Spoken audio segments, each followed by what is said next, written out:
இது எங்களுக்கு பிரயோஜனமாக இருக்கு. தேவன் தாமே நீர் எங்களுக்கு போதுமானவராக இருந்து வழிநடத்தி நாங்கள் ஜெபிக்கிறோம். இந்த நாளில் கூட கலந்து கொண்டிருக்கிறதான ஒவ்வொரு சகோதர சகோதரிகளை கூட தேவன் தாமே நீர் ஆசீர்வதித்தருளும். இந்த நாளில் கூட இந்த இணைப்பில் கலந்து கொள்ள முடியாமல் இருக்கிற சகோதர சகோதரிகளை கூட நாங்கள் நினைவு கூறுகிறோம். தேவன் தாமே அவர்களுக்கும் போதுமான வாய்ப்புகளை நீர் ஏற்படுத்தி தர வேண்டுமா நாங்கள் கெஞ்சி மன்றாடுகிறோம். ஆரம்பம் முதல் முடிவு மட்டுமா இப்படி பிரசன்னமா எங்கள் மத்தியில இருந்து எங்களை வழிநடத்த வேண்டும் என்று சொல்லி இந்த சிறிய விண்ணப்பத்தை எங்கள் அருமை ரட்சகரும் எங்களது மீட்பரும் எங்களது கண்மலையும் இருக்கிற கர்த்தர் இயேசு கிறிஸ்துவின் இன்ப நாமத்தின் மூலம் என்று கேட்டுக்கொள்கிறோம் எங்கள் ஜீவனுள்ள நல்ல பிதாவே, ஆமேன். Thank you brother. அன்பான சகோதர சகோதரிகளே, நம்ம தொடர்ந்து பார்த்துட்டு இருக்கிறதான வாட் பாஸ்டர் ரசல் செட் புத்தகத்திலிருந்து தொடர்ச்சியான இந்த நாளில் கூட கேள்வி பதில்களை நம்ம இந்த நாளில் பார்க்க போகிறோம். இந்த பாடத்தை நம்ம இதில் இருக்கிறதான அன்பு சகோதரர் ரகு அவர்கள் இந்த பாடத்தை நடத்தி தரும்படியாக கேட்டுக்கொள்ளப்படுகிறோம். Brother good evening. நான் ராஜன் பிரதர் பேசுகிறேன். எல்லாருக்கும் குட் ஈவினிங். பிரதர் கொஞ்சம் டிரைவிங்கில் இருக்காரு. ஒரு 10 நிமிஷம் கனெக்ட் ஆகிடுவார். நம்ம ஒரு 10 நிமிஷம் நம்ம ஒரு 10 லாஸ்ட் வீக்கு நம்ம என்ன பார்த்தோம்? பிரதர்ஸ் அண்ட் சிஸ்டர்ஸ் யாருன்னா ஷேர் பண்ண முடியுமா? லாஸ்ட் வீக்கு எந்த டாபிக் பற்றி என்ன கொஸ்டின் நம்ம பார்த்தோம்?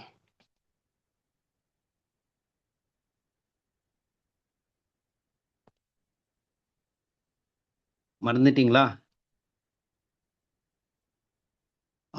சாந்தி மேரி சிஸ்டர் ஹேண்ட் ரைஸ் பண்ணியிருக்காங்க. Yes sister please. பிரதர் யாரும் சொல்ல வாய்ப்பு இல்லைன்னா நான் சொல்றேன் பிரதர். சொல்லுங்க சிஸ்டர். லாஸ்ட் வீக் என்ன பார்த்தோம்னா ரசல் பிரதர் கிட்ட கேள்வி கேட்டிருந்தாங்க. அதாவது கர்த்தரோட சேனை யார் ஆவார்கள் அப்படின்னு. யார் ஆவார்கள், அதுல ஏதாவது உங்களுக்கு மாற்றம் இருக்குதான்னு குறிச்சு நம்ம பார்த்தோம் பிரதர். அதுல நம்ம அழகா சகோதர சகோதரர் ரொம்ப அருமையா லாஸ்ட் டைம் எக்ஸ்பிளைன் பண்ணாங்க. கண்டிப்பா இந்த உலகத்துல அர்மகிதோன் டைம்ல நடக்கிற அந்த கடைசி கிளைமாக்ஸ் தருணத்துல நடக்க வேண்டிய காரியத்தை தான் கிறிஸ்டியனா கேட்டிருந்தாங்க. அப்படி பார்க்க போது நான் அந்த ஒரு பாட்டு மட்டும் சொல்றேன், ஏன்னா மற்ற சகோதரர்கள் கூட வாய்ப்பு எடுத்துக்கலாம். யார் கர்த்தருடைய சேனை ஆவாங்கள்? ஒருவேளை ரொம்ப பெரிய பணக்காரா இருப்பாங்களோ, ரொம்ப பெரிய ஞானிகளா இருப்பாங்களோ? அப்படி அல்ல. இந்த உலகத்துல இருக்கிற சாதாரண ஜனங்கள் தான் கர்த்தருடைய சேனைகள், அவர்களுக்கே அறியாமல் ஆவார்கள் என்று பார்த்தோம். அது மாத்திரம் இல்ல, எப்படி எதுக்காக இப்படி கர்த்தருடைய சேனை உருவாகுதுன்னு அப்படி பார்க்கும்போது, இந்த ராஜாக்கள், இந்த உலகத்தின் ஐஸ்வர்யவான்கள் ஏழைகளான லேபர்ஸ்களை ஒடுக்கும் தருணத்திலே அவர்களே லாபம் சம்பாரிச்சு இவர்களுக்கு எதுவுமே கிடைக்காத பட்சத்துல இப்படி ஒரு சேனை அதாவது ஒர்க்கர்ஸ், பின்ன அப்புறம் அந்த தொழிலாளர்கள் மற்றும் எஜமான்கள், இவர்கள் மத்தியில தான் முதலாவது இது ஸ்டார்ட் ஆகும். தேவன் மறைமுகமா அவருடைய 2ஆம் வருகையில இதெல்லாம் செய்து கொண்டு வருகிறார். அப்ப அவங்களுக்கு கிடைக்க வேண்டிய நியாயமான காரியங்கள் கிடைக்காத பட்சத்துல இப்படி ஒரு காரியம் நடந்து பூலோகத்தில் இருக்கிற காமன் பீப்புள் தேவன் வல்லமையாக கடைசி நாட்களிலே அவருடைய நாமத்துக்கென்று பயன்படுத்திக் கொள்வராக, அப்படியாக இந்த உலகத்தின் ராஜாக்களோட அதிகாலம் அடங்கும். அப்பொழுதுதான் தேவனோட ராஜ்யம் கூட ஸ்தாபிக்கப்படும் சில காரியங்கள் நம்ம பார்த்தோம். அதுல இருந்து பிரதர் ரசல் என்ன சொல்றது, எனக்கு எந்த மாற்றம் இல்ல, கண்டிப்பாக கர்த்தருடைய சேனை பூலோகத்தில் இருக்கிற சாமானியமான அவருக்கு சேனையாக கர்த்தர் பயன்படுத்திக் கொள்வாரு. Brother thank you. Thank you sister. ஒரு நல்ல ஒரு புரிதல், நல்ல ஒரு லாஸ்ட் வீக் பார்த்துருந்தானா ஒரு நல்ல புரிதல். நீங்கள் கர்த்தருடைய சேனைன்னா கண்டிப்பாக நம்ம என்ன நினச்சிடுறோம், தூதர்களாக இருக்கலாமோ, தேவன் ஒரு வேளை ஒரு தூதர் ஒரு சேனை வச்சுட்டு கர்த்தருடைய சேனையாகவா? நம்மளுக்கு ஆல்மோஸ்ட் இது பாருங்க, இந்த கிளியாரிட்டி சகோதரர் கொடுக்க விட்டால நம்மளுக்கு என்ன ஒரு சிந்தனை போயிடும், கண்டிப்பா நம்மளுக்கு தேவன் ஒருவேளை ஏஞ்சல்ல கூட்டின்னு ஏன்னா இது மாதிரி நடந்திருக்கு. கர்த்தருடைய சேனைன்னா ஒரு தேவன் தூதர்களை வச்சு ஒரு சேனையாக கடைசி நாட்களில் ஒரு யுத்தத்தை நடத்துவாரோ அன்றுதான ஒரு சிந்தனை நம்மளுக்கு வந்திருக்கும். எப்போ 7ஆம் தூதன் நம்மளுக்கு இந்த கிளியாரிட்டி கொடுக்காத வரைக்கும். ஆனா சகோதரர் என்ன பண்ணியிருக்காருன்னா நம்மளுக்கு கிளியரா கொடுத்துருக்காரு. 4th வால்யூம்ல நம்மளுக்கு கர்த்தருடைய சேனைன்னா யாரு, அருமை எப்படி நடக்கும், யாரை வச்சு தேவன் என்ன பண்ணுவாரு, செய்ய போவாரு, இதெல்லாம் நல்ல ஒரு புரிதல். வேற யாருன்னா சகோதர சகோதரிகளே, வேற யாருன்னா லாஸ்ட் வாரம் இதுல பார்ட்டிசிபேட் பண்ணியிருந்தானா Gayathri sister. Good evening, brother. Good uh evening, brothers and sisters. So, last weekல இந்த கொஸ்டின் எனக்கு தான் இருந்தது. ஸோ இதுல சில காரியம் மட்டும் நான் சொல்ல விரும்புறேன் brother. ஸோ இது நம்ம நிறைய சிஸ்டர் வந்து எல்லா விஷயத்தையும் சொல்லிட்டாங்க. பட் இன்னும் சில விஷயங்கள் மட்டும் நானும் சொல்ல விரும்புறேன். ஸோ இதுல வந்து பார்த்தோம்னா தேவன் வந்து சாதாரண மனுஷங்கள் தான் வந்து தேவனுடைய சேனையா, காட்ஸ் ஆர்மியா வந்து பயன்படுத்த போறாரு. ஸோ அந்த ஆர்மியா, தேவனுடைய சேனையா பயன்படுத்த போகிற ஜனங்கள் வந்து தங்களுக்கு தெரியாமலேயே தேவன் தான் எங்களை பயன்படுத்தி கொண்டிருக்கிறார், தெரியாமலேயே தேவனுடைய ஆர்மியில வந்து தேவன் என்ன இந்த உலகத்துல செய்ய விரும்புறாரோ அதை வந்து அவங்க செய்து கொண்டிருப்பாங்கன்னு நம்ம பார்க்கிறோம். ஸோ இந்த தேவன் எப்படி மனுஷங்களை பயன்படுத்துவார்னா, மனுஷனுடைய கடும் கோபத்தை கூட வந்து அவருடைய நன்மைக்காக, அவருடைய வேலையை நிறைவேற்றுவதற்காக அவர் பயன்படுத்துவார் என்று நம்ம பார்த்தோம். ஸோ இந்த ஒரு முக்கியமான விஷயம் என்னன்னா, இந்த ஃபர்ஸ்ட் பேராகிராஃப் நம்ம பார்க்கும் பொழுது ஒரு அர்ப்பணிக்கப்பட்ட ஜனங்களை வந்து சாத்தான் வந்து ரொம்ப அவங்களுக்கு சஃபரிங்ஸோ இல்லை ட்ரையல்ஸ், அவங்களுக்கு ட்ரிபுலேஷன்ஸ் வந்து அவங்களோட லைஃப்ல கொடுக்கறது மூலமா சாத்தான் வந்து என்ன நினைக்கிறதுனா, அவங்கள வந்து எப்படியாவது அவங்கள வந்து கிரைண்ட் பண்ணி பவுடர் பண்ணலாம் அப்படின்ற ஒரு நோக்கத்துல தான் வந்து அவங்களுக்கு சோதனை மேல ஒரு சோதனை வந்து கொடுக்கறதா நம்ம பார்க்கிறோம். ஆனா வந்து தேவன் அதை எப்படி பயன்படுத்துறாருன்னா, அதை இன்னும் பாலிஷ் பண்றதுக்காக அவங்க நம்முடைய அர்ப்பணிக்கப்பட்ட இல்லை நியூ கிரியேஷனோட அர்ப்பணிக்கப்பட்ட அந்த புது சிருஷ்டிகளான உடைய ஜனங்களுடைய ஒரு குணலட்சணங்களை வந்து இன்னும் வந்து பாலிஷ் பண்றதுக்காக வந்து தேவன் சாத்தான் கொடுக்குற அந்த ஒரு ட்ரிபுலேஷன் ட்ரையல்ஸை வந்து இவங்களை பாலிஷ் பண்றதுக்காக தேவன் அதை உபயோகப்படுத்துறாருன்னு நம்ம பார்த்தோம். ஸோ அவங்க எவ்வளோக்கு எவ்வளோ நம்ம ஒரு ட்ரையல்ஸ் வழியாக போகிறோமோ, எவ்வளோக்கு எவ்வளோ நம்ம வந்து ஒரு ட்ரிபுலேஷன்ஸ் வழியாக நம்ம போகிறோமோ, அவ்வளோக்கெவ்வளோ நம்முடைய கேரக்டர்ஸ் கூட இன்னும் கொஞ்சம் டெவலப் ஆகும். நம்முடைய கேரக்டர்ஸ் இன்னும் தேவன் விரும்புகிற மாதிரி ஒரு கேரக்டர்ஸ் வந்து நம்ம பெற்றுக்கொள்ள முடியும்னு பார்த்தோம் பிரதர். அதுக்கப்புறம் வந்து செகண்ட் பேராகிராஃப் பார்க்கும்பொழுது 2 groups ஆஃப் பீப்புள் வந்து தேவனுடைய ஆர்மியில் பயன்படுத்தப்பட போகிறாங்க. ஸோ ஒரு சைடு ஒரு குரூப் ஆஃப் பீப்புள் வந்து ரொம்ப பெரிய ஆட்கள், பண அதிகாரம் படைத்தவர்கள், ரொம்ப முதலாளிகள், அந்த மாதிரியான ஜனங்கள், ரொம்ப அதிகாரத்தில் உள்ள ஜனங்களை வந்து ஒரு குரூப் ஆஃப் பீப்புள் ஆகும். இன்னொரு குரூப் ஆஃப் பீப்புள் வந்து ரொம்ப அப்ரஸ் ஒர்க்கர்ஸ், ரொம்ப ஒடுக்கப்பட்ட ஜனங்கள், புவர் அண்ட் ஏழையான ஜனங்கள், தங்களுக்கு எதிலுமே ஒரு திருப்தி இல்லாத தங்களுக்கான ஒரு தேவையை வந்து எப்பவுமே தங்களுக்கு தேவையை வந்து கிடைக்காத ஒரு நிலைமையில் இருக்கிற எல்லா ஜனங்களும் ஒன்று கூடி ஒரு group of people. So 2 group of people ஒன்றுக்கொன்று எதிராக வந்து அவங்க போராடுவர்கள் நம்ம பார்க்கிறோம். ஸோ அந்த மாதிரி அவர்கள் போராடும் பொழுது அவங்களுக்கு தேவையான உரிமையை வந்து அவங்க பெற்றுக்கொள்வார்களா என்று நம்ம பார்க்கும் பொழுது அவங்க போராட்டின் வழியா அந்த உரிமையை அவங்க பெற்றுக்கொள்வாங்க. அந்த சோசியலிசம், அவங்களுக்கான ஒரு சமூக நீதியை, ஒரு சமத்துவத்தை வந்து அந்த ஒடுக்கப்பட்ட ஜனங்களும் ஏழை ஜனங்களும் அவங்க வந்து ஒன்று கூடி பெற்றுக்கொள்வார்கள். ஆனா அந்த பெற்றுக்கொண்டாலும் வந்து அவங்க வந்து அந்த அதிகாரத்தை வந்து அதை வந்து அவங்க செயல்படுத்த முடியாது என்று நம்ம பார்க்கிறோம். ஏன்னா பணம் இருக்கிற ஒரு ஜனங்கள் வந்து அவங்க அதிகாரத்தை எந்த விதத்திலும் செயல்படுத்த முடியாம அதை விட மாட்டாங்க என்று நம்ம பார்க்கிறோம். ஸோ இந்த மாதிரியான நிலைமையில வந்து அங்க வந்து ஒரு அனார்கிக்கு வந்து இந்த ஒரு இவங்களுடைய போராட்டம் எல்லாம் ஒரு அராஜகத்துக்கு நேராக வழி நடத்தணும் என்று நம்ம பார்க்கிறோம். ஸோ அந்த குழப்பத்தின் மத்தியில தான் வந்து தேவன் அவருடைய ராஜ்யத்தை வந்து ஸ்தாபிப்பார் என்று நம்ம பார்க்கிறோம். ஸோ தேவன் வந்து அவருடைய 1000 வருட அரசாட்சி இந்த உலகத்தில் நிறுவும்பொழுதுதான் ஃபுல் சமாதானம் வந்து கிடைக்கும் என்று நம்ம பார்க்கிறோம். ஸோ இதுக்கு ஒரு எக்ஸாம்பிள் என்ன நம்ம பார்த்தோம்னா, நம்ம பழைய ஏற்பாட்டுல இருந்து ஃபாரோ கிங் அந்த ஃபாரோ கிங்கு கிட்ட இஸ்ரேல் ஜனங்க எப்படி அடிமைப்பட்டிருந்தாங்க நம்ம பார்க்கிறோம். ஸோ அந்த அடிமையான ஜனங்களை வந்து தேவனே வந்து மோசேவை அனுப்பி விடுவிக்கிற வரைக்கும் அவங்க ஒடுக்கப்பட்டு எவ்வளோ ஒரு அடக்குமுறைக்கு ஆளானுங்க என்று நம்ம பார்க்கிறோம். ஸோ அதே நிலைமை தான் இன்றைக்கு இந்த காலத்தில் கூட நடந்து கொண்டிருக்கிறது. ஸோ தேவனே வந்து இன்டர்வீன் பண்ணி தேவன் வந்து அவருடைய ராஜ்யத்தை ஸ்தாபித்து ஒரு சமாதானத்தை கொண்டு வருகிற வரைக்குமே இந்த உலகத்துல இந்த மாதிரியான குழப்பங்கள் வந்து நடந்து கொண்டுதான் இருக்கணும். இது வந்து தேவன் வந்து பெர்மிட் பண்றாரு. தேவன் இதை வந்து தேவனுடைய சித்தத்தின் படியாக தான் எல்லாமே நடந்து கொண்டிருக்கிறது பார்க்கிறோம். ஸோ இது எல்லாமே ஒரு குழப்பமான சூழ்நிலைக்கு கொண்டு போகும். இந்த குழப்பமான சூழ்நிலைகள் மத்தியில தான் வந்து தேவனுடைய ராஜ்யத்தை ஸ்தாபித்து இயேசு கிறிஸ்துவும் அவரோட மனவாட்டியான சபையும் வந்து இந்த உலகத்துல நீதியான ஒரு ஆட்சியை கொண்டு வார்கள் என்று பார்க்கிறோம். Thank you brother. Thank you sister. நம்ம மத்தியத்துல இவங்க காயத்ரி சிஸ்டர் ஹேண்ட் ரைஸ் பண்ணியிருந்தாங்க. காயத்ரி சிஸ்டர் பேசுறீங்களா? Yes brother. Good evening brothers and sister. Brother, நம்ம லாஸ்ட் வீக் பார்த்தது வந்து அதுக்கு சிஸ்டருங்க சொன்ன மாதிரி கேள்வி நம்பர் 23ல 1 மற்றும் 2 அதை பற்றி நம்ம பார்த்தோங்க. அதில் 23ல ஃபர்ஸ்ட் கேள்வி வந்து மிகாவேல் மட்டுமே ஒரே பிரதான தூதனா அப்படின்னு ஒரு கேள்வி வரும்போது அது நம்ம பார்க்கும்போது மிகாவேல் மட்டும்தான் ஒரே பிரதான தூதனா இருக்கிறாங்க.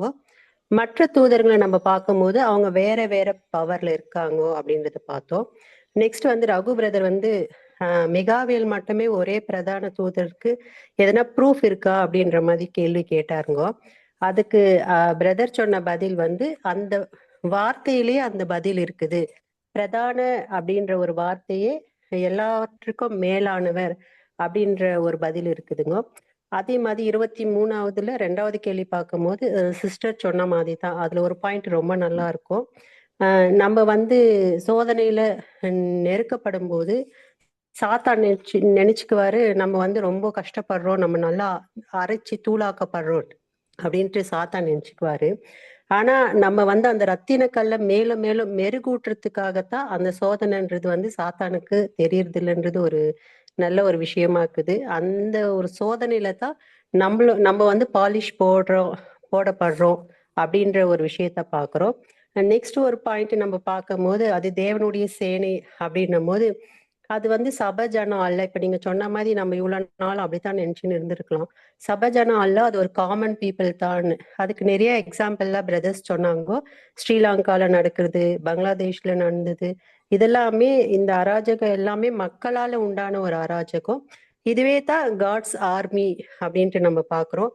அதே மாதிரி இந்த பிரெஞ்சு ரெவல்யூஷன் கூட இதுக்கு ஒரு மிகப்பெரிய ஒரு இந்த புரட்சிக்கு வெளியிடுது தேவனுடைய திட்டத்துக்கு ஒரு மிகப்பெரிய ஒரு எடுத்துக்காட்டா இருக்குதுன்றத பார்த்தோங்க brother. Thank you brother. Thank you sister.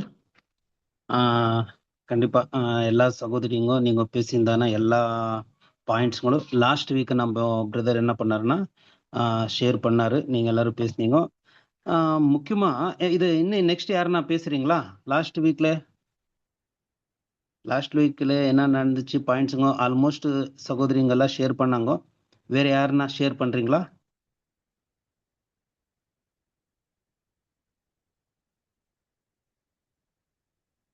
Brothers, sisters, Stephen brother, Satish Stephen brother, எதனா ஷேர் பண்றீங்களா? இல்ல பிரதர். இல்லைங்களா? Okay, thank you. முக்கியமா லார்ட்ஸ் ஆர்மி, கர்த்தருடைய சேனை ஸ்டார்ட் ஆயிடுச்சா ஆகலீங்களா? ஒரு கேள்வி. கர்த்தருடைய சேனை ஸ்டார்ட் ஆயிடுச்சுங்களா இல்ல இன்னுமேல் ஆக போகணுமா?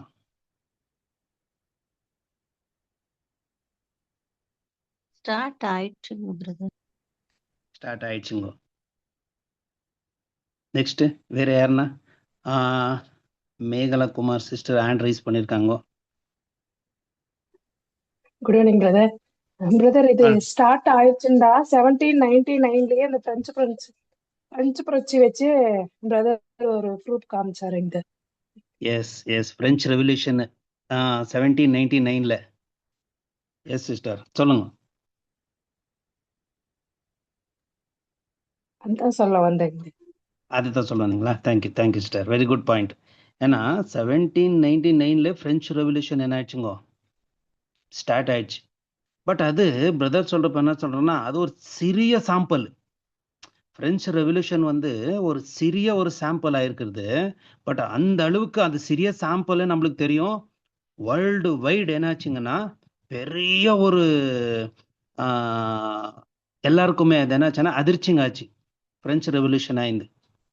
முக்கியமா நம்மளுக்கு யாக்கோபு 5ஆம் அதிகாரத்துல 1ஆம் வசனத்துல இதை பத்தி பேசின்னு வர்றாரு யாக்கோபு. அந்த நாளில் என்ன நடக்க போகுது ஆனா பாருங்க.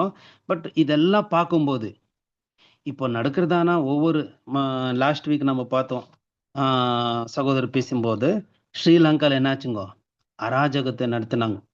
ஏன்னா அங்க இருக்கிறதானா ஒரு சிஎம் என்னானாங்கன்னா அந்த நாட்டே விட்டு வெளியே வர்ற மாதிரி என்னாச்சுங்க ஆயிடுச்சு. அந்த சூழ்நிலைகள் நம்ம பார்த்தோம். அநேக ஸ்டேட்டுங்களை பார்த்துன்னு இருக்கோம். இன்னும் அநேக நாடுகள் என்ன இருக்கு, இதே போல ஆவறதுக்கு என்ன இருக்குன்னா ஸ்டார்ட் ஆயின்னு இருக்குங்க. உள்ளுக்குள்ள என்ன இருக்குன்னா பத்தி எரிஞ்சுன்னு இருக்குங்க. அப்போ இதுல இருந்து முக்கியமா சபைக்கு என்ன எச்சரிக்கை பாடம் யாருன்னா சொல்றீங்களா? இதுல இருந்து சபைக்கு என்ன முக்கியமா எச்சரிக்கை ஒரு பாடம்? தேவன் இதெல்லாம் காட்டின்னு இருக்காரு. இது இன்னும் பீக் லெவலுக்கு போல ஸ்டார்ட் ஆயிடுச்சுங்க.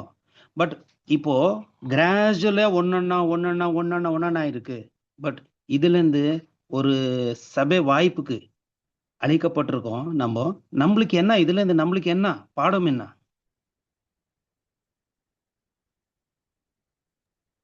இத நம்ம Good ஓட்டத்தை evening, brother. இன்னும் துரிதமா சாந்தி ஓட ஆரம்பிக்கிறேன். சாந்தி சகோதரி அவங்க பரவாயில்லைங்க பிரதர், சொல்லட்டுங்க பிரதர். அவங்க அதான் சிஸ்டர் சொல்லு. ஒருத்தரா பேசுங்க. ஏன்னா ஒருத்தரா பேசிங்கன்னா உங்களுக்கு புரிதல் எல்லாருக்குமே புரியும். சிஸ்டர் நீங்க முடிங்க சிஸ்டர். சிஸ்டர் நீங்க பேசுங்க தயவுசெய்து ப்ளீஸ். சரி சுதா சிஸ்டர் நீங்களே பேசிடுங்க sister. Brother good evening brother. Brother இதையெல்லாம் பார்க்கும்போது நம்முடைய சொந்த ரட்சிப்பு சமீபம்னு நம்ம உணர்றோம். அதை ரொம்ப கேர்லெஸ்ஸா நம்ம ஓடக்கூடாது. Work out our own salvation with fear and ட்ரம்பிளிங்னு இருக்கு இல்லையா பிரதர்? நம்ம சொந்த ரட்சிப்பை பயத்தோடையும் நடுக்கத்தோடையும் நம்ம நிறைவேற்றத்துக்கு எல்லா காரியங்களையும் நம்ம அதிக பிரயாசம் எடுக்கணும். நீங்க இப்ப சொன்னீங்க இல்லையா, இப்ப ஸ்ரீலங்கால நடந்ததுன்னா இப்ப மத்த இடத்துலயும் உள்ளேயே பத்தி எரிஞ்சிட்டு இருக்கு. நம்ம சைடும் வரத்துக்கு எவ்வளவு நாள் ஆகும்? ஒரு ஒரு இடத்துலயும் இந்த தீமைய தேவன் அனுமதிச்சிட்டு இருக்காருன்னு நினைக்கும் போது நம்முடைய சொந்த ரட்சிப்புல அதிகமா கவனம் செலுத்தணும்னு தோணுது பிரதர். Thank you sister. நல்ல ஒரு புரிதல். ஆனா நம்ம சொந்த ரட்சிப்பு நம்ம என்ன பண்ணணும்? இப்போ காத்துக்கொள்ளணும். Work out your own salvation. Yes sister. Shanthi sister பேசுறீங்களா? காயத்ரி சிஸ்டர் பிரதர் வெயிட் பண்ணிருக்காங்க. சரி பேசிட்டு அவங்க பேசிட்டு சிஸ்டர் பேசிட்டு நான் அப்புறம் கூட காயத்ரி பேசுறேன். சிஸ்டர் காயத்ரி சிஸ்டர் பேசிடுங்க. Thank you sister. பிரதர் இதுல நம்ம லாஸ்ட் வீக்கே இந்த பாயிண்ட் பார்த்தோம். அதுக்கு ஒரு எக்ஸாம்பிள் கூட சொன்னாருங்க. எகிப்துல இருந்து இஸ்ரேல் ஜனங்க வரும்போது பார்வோன் அவங்கள தடுத்து போக விடாம நிறைய ட்ரபிள் பண்ணாருங்க. கடைசியா தேவன் இறங்கி அந்த விஷயத்த செஞ்சு முடிச்சாரு. இங்க நம்மளுக்கான பாடம் எப்படின்னு நம்ம பார்க்கும் போது தேவன் நினைத்தால்தான் இதை எல்லாத்தையும் செஞ்சு முடிக்க முடியும் அப்படின்னு பாக்குறோம் பிரதர்.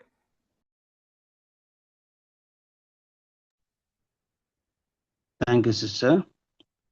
நெக்ஸ்ட் சாந்தி சிஸ்டர் உங்களோட புரிதல் சொல்றீங்களா? பிரதர் ஃபர்ஸ்ட் எப்படி சொல்ல விரும்புறேன்னா, ஃபர்ஸ்ட் இது நீங்க ஸ்டார்ட் ஆச்சான்னு கண்டிப்பா கேட்டீங்க. ஒரு சுழல் காற்றுதான் அதுக்கு எக்ஸாம்பிளா கொடுக்குறாங்க. ஒரு சுழல் காற்று அது ரொம்ப ஹை போறதுக்கு முன்னாடி ஃபர்ஸ்ட் கொஞ்சமா தான் ஸ்டார்ட் ஆகும் பிரதர். அப்படி ஸ்டார்ட் ஆகி அது ஒரு உச்சக்கட்டத்துக்கு போற மாதிரி தான் இந்த கர்த்தருடைய சைனியம் கண்டிப்பா ஆல்ரெடி ஸ்டார்ட் ஆயிடுச்சு, உருவாகி கொண்டே இருக்குது. இந்த ஒரு நேரத்துல சபைக்கு கூட ஒரு விசேஷித்த சோதனை இருக்குன்னு பாக்குறோம் பிரதர். அந்த விசேஷித்த சோதனையில மத்தியில சபை என்ன நினைவு கூர்னா, நம்ம சகோதரி சிஸ்டர் சுதா காயத்ரி அவங்க சொன்ன மாதிரி அதே பாயிண்ட் தான். நம்மளுடைய ரட்சிப்பு சமீபமா இருக்குது. இந்த உலகத்தின் முடிவு சமீபமா இருக்குது. இரண்டாம் உலகம் தேவனுடைய கண்ணுக்கு தெரியற ராட்சியம் சீக்கிரமா வரப்போகுது. அப்ப நாம எவ்வளவு கிட்டத்துல இருக்கோம், நம்மளோட ஓட்டத்தை எவ்வளவு சீக்கிரம் ஓட முடியும். ஒருவேளை நம்ம சரியா பலி செலுத்தலைன்னா, ஒருவேளை திரள் கூட்டமா மாட்டிக்கிட்டோமா, அப்போ அந்த மகா உபத்திரத்துல எவ்வளவு பெரிய பாட அனுபவிக்கணும். இதெல்லாம் கூட நம்ம யோசனை பண்ணி இது நமக்கு சரியா தியானிக்கிற நேரம், நம்மள செல்ஃப் எக்ஸாமின் பண்ற நேரம். அது மாத்திரம் இல்ல, நம்மளோட ரட்சிப்புக்கு அதாவது இப்ப நிதானமா ஓடவோ இல்ல கொஞ்சம் ரெஸ்ட் எடுத்து ஓடவோ இல்ல கொஞ்சம் நம்ம அசதியா இருக்கவோ நேரமே கிடையாதுங்க பிரதர். நம்ம எவ்வளவு சீக்கிரம் முடியுமோ இந்த காலத்துல இந்த உலகத்தின் மத்தியில நடக்கிறது ஒன்னொன்னு பார்க்கும் போது நம்ம ரொம்ப சமீபத்துல இருக்கிற மாதிரினால நமக்கு கண்டிப்பா சோதனைகள் வரும். காயத்ரி சகோதரி சொன்ன மாதிரி எகிப்துல இருந்து வரும்போது அவங்க போய் சேராதபடி பார்வோன் எவ்வளவு தடை பண்ணான். நாம கூட அந்த பரமக்காணனுக்கு போகாதபடி நம்ம சரீர ரீதியாகவோ இல்ல பல விதங்கள்ல நமக்கு சோதனைகள் வர வாய்ப்பு இருக்குன்றது. நம்ம தேவனிடத்துல பாம்பை போல வினா உள்ளவர்களாக, புறாவை போல கபடற்றவர்களாக நம்ம ஞானத்தை கேட்டு பெற்றுக்கொண்டு அவருடைய ஆவி பெற்றுக்கொண்டு நம்ம ரொம்ப துரிதமா ஜாக்கிரதையோட நம்ம ஓட்டத்தை ஓடி முடிக்கிறது நம்ம குறியா இந்த கடைசி நாட்கள்ல இருக்கணும்ட்டு என்னோட ஒரு புரிதல் பிரதர். தேங்க்யூ. Thank you sister. நல்ல ஒரு புரிதல். கண்டிப்பா இந்த கடைசி நாட்களில நம்ம எப்படி நம்ம ரட்சிப்பை காத்து கொள்ளணும், இதெல்லாம் தேவன் என்ன பண்ணிருக்காங்கன்னா சைன் வச்சிட்டு இருக்காரு, அடியாளங்க வச்சிட்டு இருக்காங்க பாருங்க கடைசி நாட்கள். ஏன்னா இது யாருக்குமே தெரியாது. இப்போ உலகம் கிராஜுவலா எப்படி போயின்னு இருக்கும். ஆமா, யுத்தங்கள் நடக்கும், யுத்தங்கள் செய்திங்க நம்ம கேட்போம். ஆனா தேவனுடைய பிள்ளைகளுக்கு தேவன் என்ன பண்ணிட்டு இருக்காருன்னா, இதுதான் இந்த காலகட்டத்துல இப்படித்தான் நடக்கும். ஆல்ரெடி என்ன பண்ணிட்டு இருக்காங்க, தீர்க்க தரிசனம் மூலமா நம்மளுக்கு தீர்க்க தரிசனத்தை தேவன் தன்னுடைய ஜனங்கள் மூலமா பரிசுத்தவான்கள் மூலமா எழுதி வச்சிட்டு இருக்காங்க. தேங்க்யூ சிஸ்டர், உங்களோட எல்லா புரிதலுக்கு நன்றி. சரி, நம்ம ரகு பிரதர் ಜಾಯಿನ್ ಆಗಿದ್ದೀರಾ? சரி, பிரதர் ஜாயின் ஆவாரு. நெக்ஸ்ட் நம்ம அடுத்தது கொஸ்டினுக்கு போயிடலாம். அடுத்தது கொஸ்டின் என்ன கொடுத்துருக்காங்க? எல்லா சகோதர சகோதரிகளுக்கும் நன்றி. பிரதர் பேசுங்க சிஸ்டர், கேக்குது, பேசுங்க. 25:1 Christ merit need to be repeated அப்படின்னு கேட்டிருக்காங்க. This will never need to be repeated. ஏன்னா தேவன் வந்து இந்த உலக தோற்றத்துக்கு முன்னமே இந்த ஒரு திட்டத்தை வந்துட்டு ஏற்படுத்தி வச்சிருக்காரு. பிதாவாகிய தேவன் நியமித்த அந்த வேலையை இருக்கிறது. பிதாவாகிய சித்தத்தை நிறைவேற்றதா இயேசு கிறிஸ்து வந்துட்டு அவருடைய மகிமையை விட்டுட்டு இந்த ஒரு தேவனுடைய திட்டத்தை வந்து நிறைவேற்றுறதுக்காக இந்த பூமிக்கு வந்தாரு. இந்த இந்த இதுல வந்துட்டு அவர் ஆல்ரெடி ஸ்டார்ட் பண்ணிட்டாரு. இன்னும் சில வேலைகள் இருக்குது. அதனாலதான் அவருக்கு இன்னும் ஒரு 1000 வருஷம் தேவைப்படுது. தேவனுக்கு நன்றி, அல்லேலூயான்ட்டு இங்க சொல்றாங்க. எந்த மாதிரியான ரட்சகர் நம்மளுக்கு கிடைச்சிருக்காரு. இந்த ஒரு பிளானை வந்துட்டு நம்மளால புரிஞ்சுக்க முடியாது. ஒரு துளிதான் நம்மளால புரிஞ்சுக்க முடியும். அப்படியேப்பட்ட தேவனுக்கு நம்ம எப்படி நம்ம நன்றி செலுத்துறோம். ஒரு நாளும் நம்மளுடைய கேரக்டரை வந்து நம்ம வந்து இம்ப்ரூவ் பண்ணிட்டு இருக்கோமா? இந்த பிளானுக்கு நம்மள தேவன் அழிச்சிருக்காரு. அதுக்காக தேவனுக்கு கொடி நம்ம நன்றி செலுத்துறதா இருக்கணும். இந்த இடத்துல வந்துட்டு தேவன் வந்துட்டு அவருடைய பிள்ளைகளாக நாங்க ஆகும்படிக்கு தான் இந்த ஒரு பிளானே தேவன் வச்சிருக்காரு. இந்த ஒரு ஆவியில நம்ம வந்துட்டு ஜனிப்பித்தல் நடக்கணும். அப்பொழுதுதான் நம்மளோட பிதாவுடைய பிள்ளையாக நம்ம மாற முடியும். 1 யோவான் 3:3 நம்ம பாக்குறோம். பிரதர் அந்த வசனம் என்ன படிக்கிட்டோங்களா பிரதர்? படிங்க ಸಿಸ್ಟರ್, படிங்க. ಯಾಕೆಂದ್ರೆ ಆತನಿರುವ ಪ್ರಕಾರವೇ ಆತನನ್ನು ನೋಡುವೆವು. ಆತನ ಮೇಲೆ ಈ ನಿರೀಕ್ಷೆಯನ್ನು ಇಟ್ಟಿರುವ ಪ್ರತಿಯೊಬ್ಬ ಕ್ರಿಸ್ತನು ಶುದ್ಧನಾಗಿರುವಂತೆಯೇ ತನ್ನನ್ನು ಶುದ್ಧ ಮಾಡಿಕೊಳ್ಳುತ್ತಾನೆ. அவர் இருக்கிற மாதிரி நம்ம வந்துட்டு சுத்தமுள்ளவர்களா மாற தேவன் தானே கிருபை செய்வாராக. இன்னொரு என்னன்னாக்கா, ஆதாமும் ஏவாளும் தங்களுடைய அந்த ஒரு பரிபூர்ணத்தை அவங்க வந்துட்டு காப்பாத்திருந்தா அவங்க சந்ததி முழுதுமே ஒரு பரிபூர்ணமாக பாத்திரங்களாக தேவன் வச்சிருந்திருப்பாரு. ஆனா அவங்க வந்துட்டு அந்த ஒரு வாய்ப்பை அவங்க இழந்துட்டாங்க. ஆனாலும் தேவனுடைய அந்த ஒரு கிருபையினால ஆவியில ஜனிப்பித்தல் நடந்து கொண்டிருக்கிறதுனால நம்ம இந்த ஒரு வாய்ப்புக்குள்ள நாங்க வந்திருக்கோம். அவருடைய பிள்ளையாக மாற தேவன் தாமே கிருபை செய்வாராக. Thank you brother.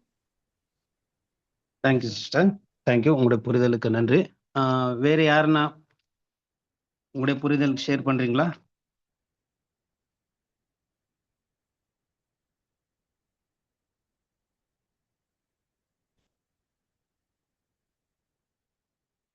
சிஸ்டர்ஸ், பிரதர்ஸ், வேற யாருன்னா உங்களுடைய புரிதல்?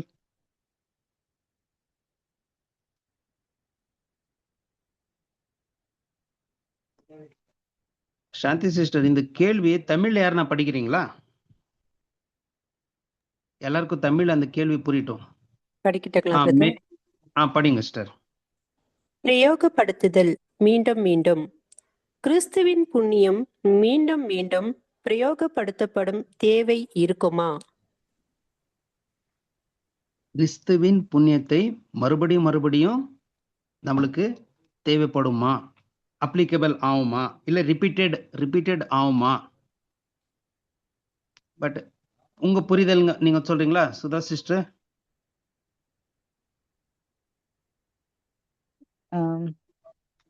பிரதர், இது வந்து சிஸ்டர் இதை அருமையா விளக்குனாங்க. அவங்க விட்டு போன சில பாயிண்ட்ஸை மாத்திரம் நான் ஷேர் பண்றேன்றது. ம் ஒரு எக்ஸாம்பிள் சொன்னாங்க, ஆதாமும் ஏவாளும் பூரணமா இருந்திருந்தா அவங்களுடைய பிள்ளைகளாகிய நம்ம கூட ஆதாம போல ஒரு பூரணமான சிறப்பான குணமா இருந்திருப்போம். அவங்க இல்ல. இப்ப அதுக்கு ஒரு எக்ஸாம்பிள் சொல்றாங்க. ஒரு பிள்ளை நல்லா ஜெனிப்பிக்கப்பட்டு நல்ல தாய் தகப்பனை உடையவங்களா இருந்தாங்கன்னா பிள்ளையும் தகப்பனை போலவே இருக்கும். அதே மாதிரிதான். ஆனா ஆதாம் ஏவாள் அதை தவறிட்டாங்க. ஆனா இப்ப தேவன் ஆவியினால ஜெனிப்பிக்கப்பட்ட ஆவிக்குரிய சிருஷ்டிகளோட ஒரு புது சந்ததியை தொடங்கியிருக்காரு. அவங்க ஆதாம் ஏவாள் தவறினத தேவன் ஒரு புது ஜெனரேஷனை தொடங்கி இருக்காரு.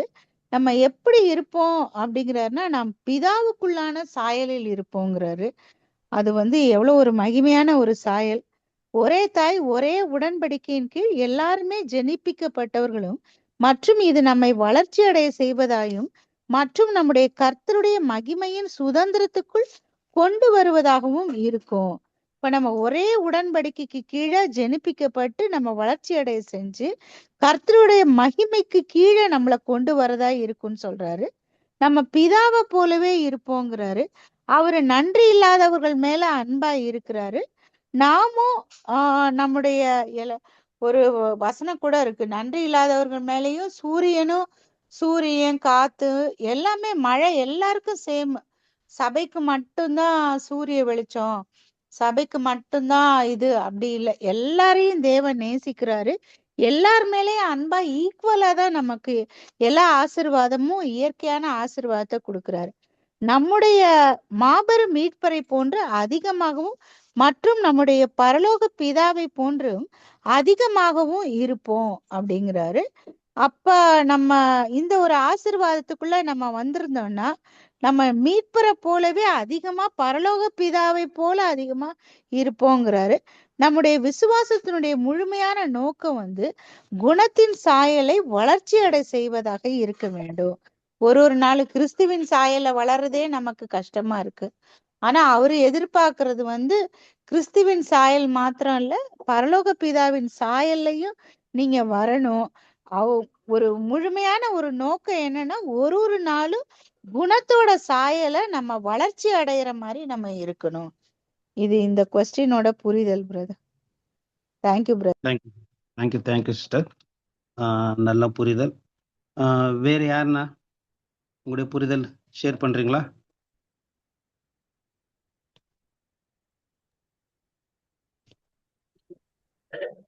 பேசலாங்களா? பேசலாம் குமார், பேசுங்க. ஓகே. எனக்கு இது புரிஞ்சது, ஷேர் பண்றேன். அதாவது இது நம்ம முக்கியமா இப்போ இருக்க இன்னொரு பிரதர் ஒரே நிமிஷம். அதாவது இது கேள்வி புரிஞ்சுச்சிங்களா எல்லாருக்கும்? கிறிஸ்துவின் புண்ணியம் அந்த மெரிட் மறுபடியும் ரிப்பீட் ஆகுமா நம்மளுக்கு? இதுதான் கேள்வி.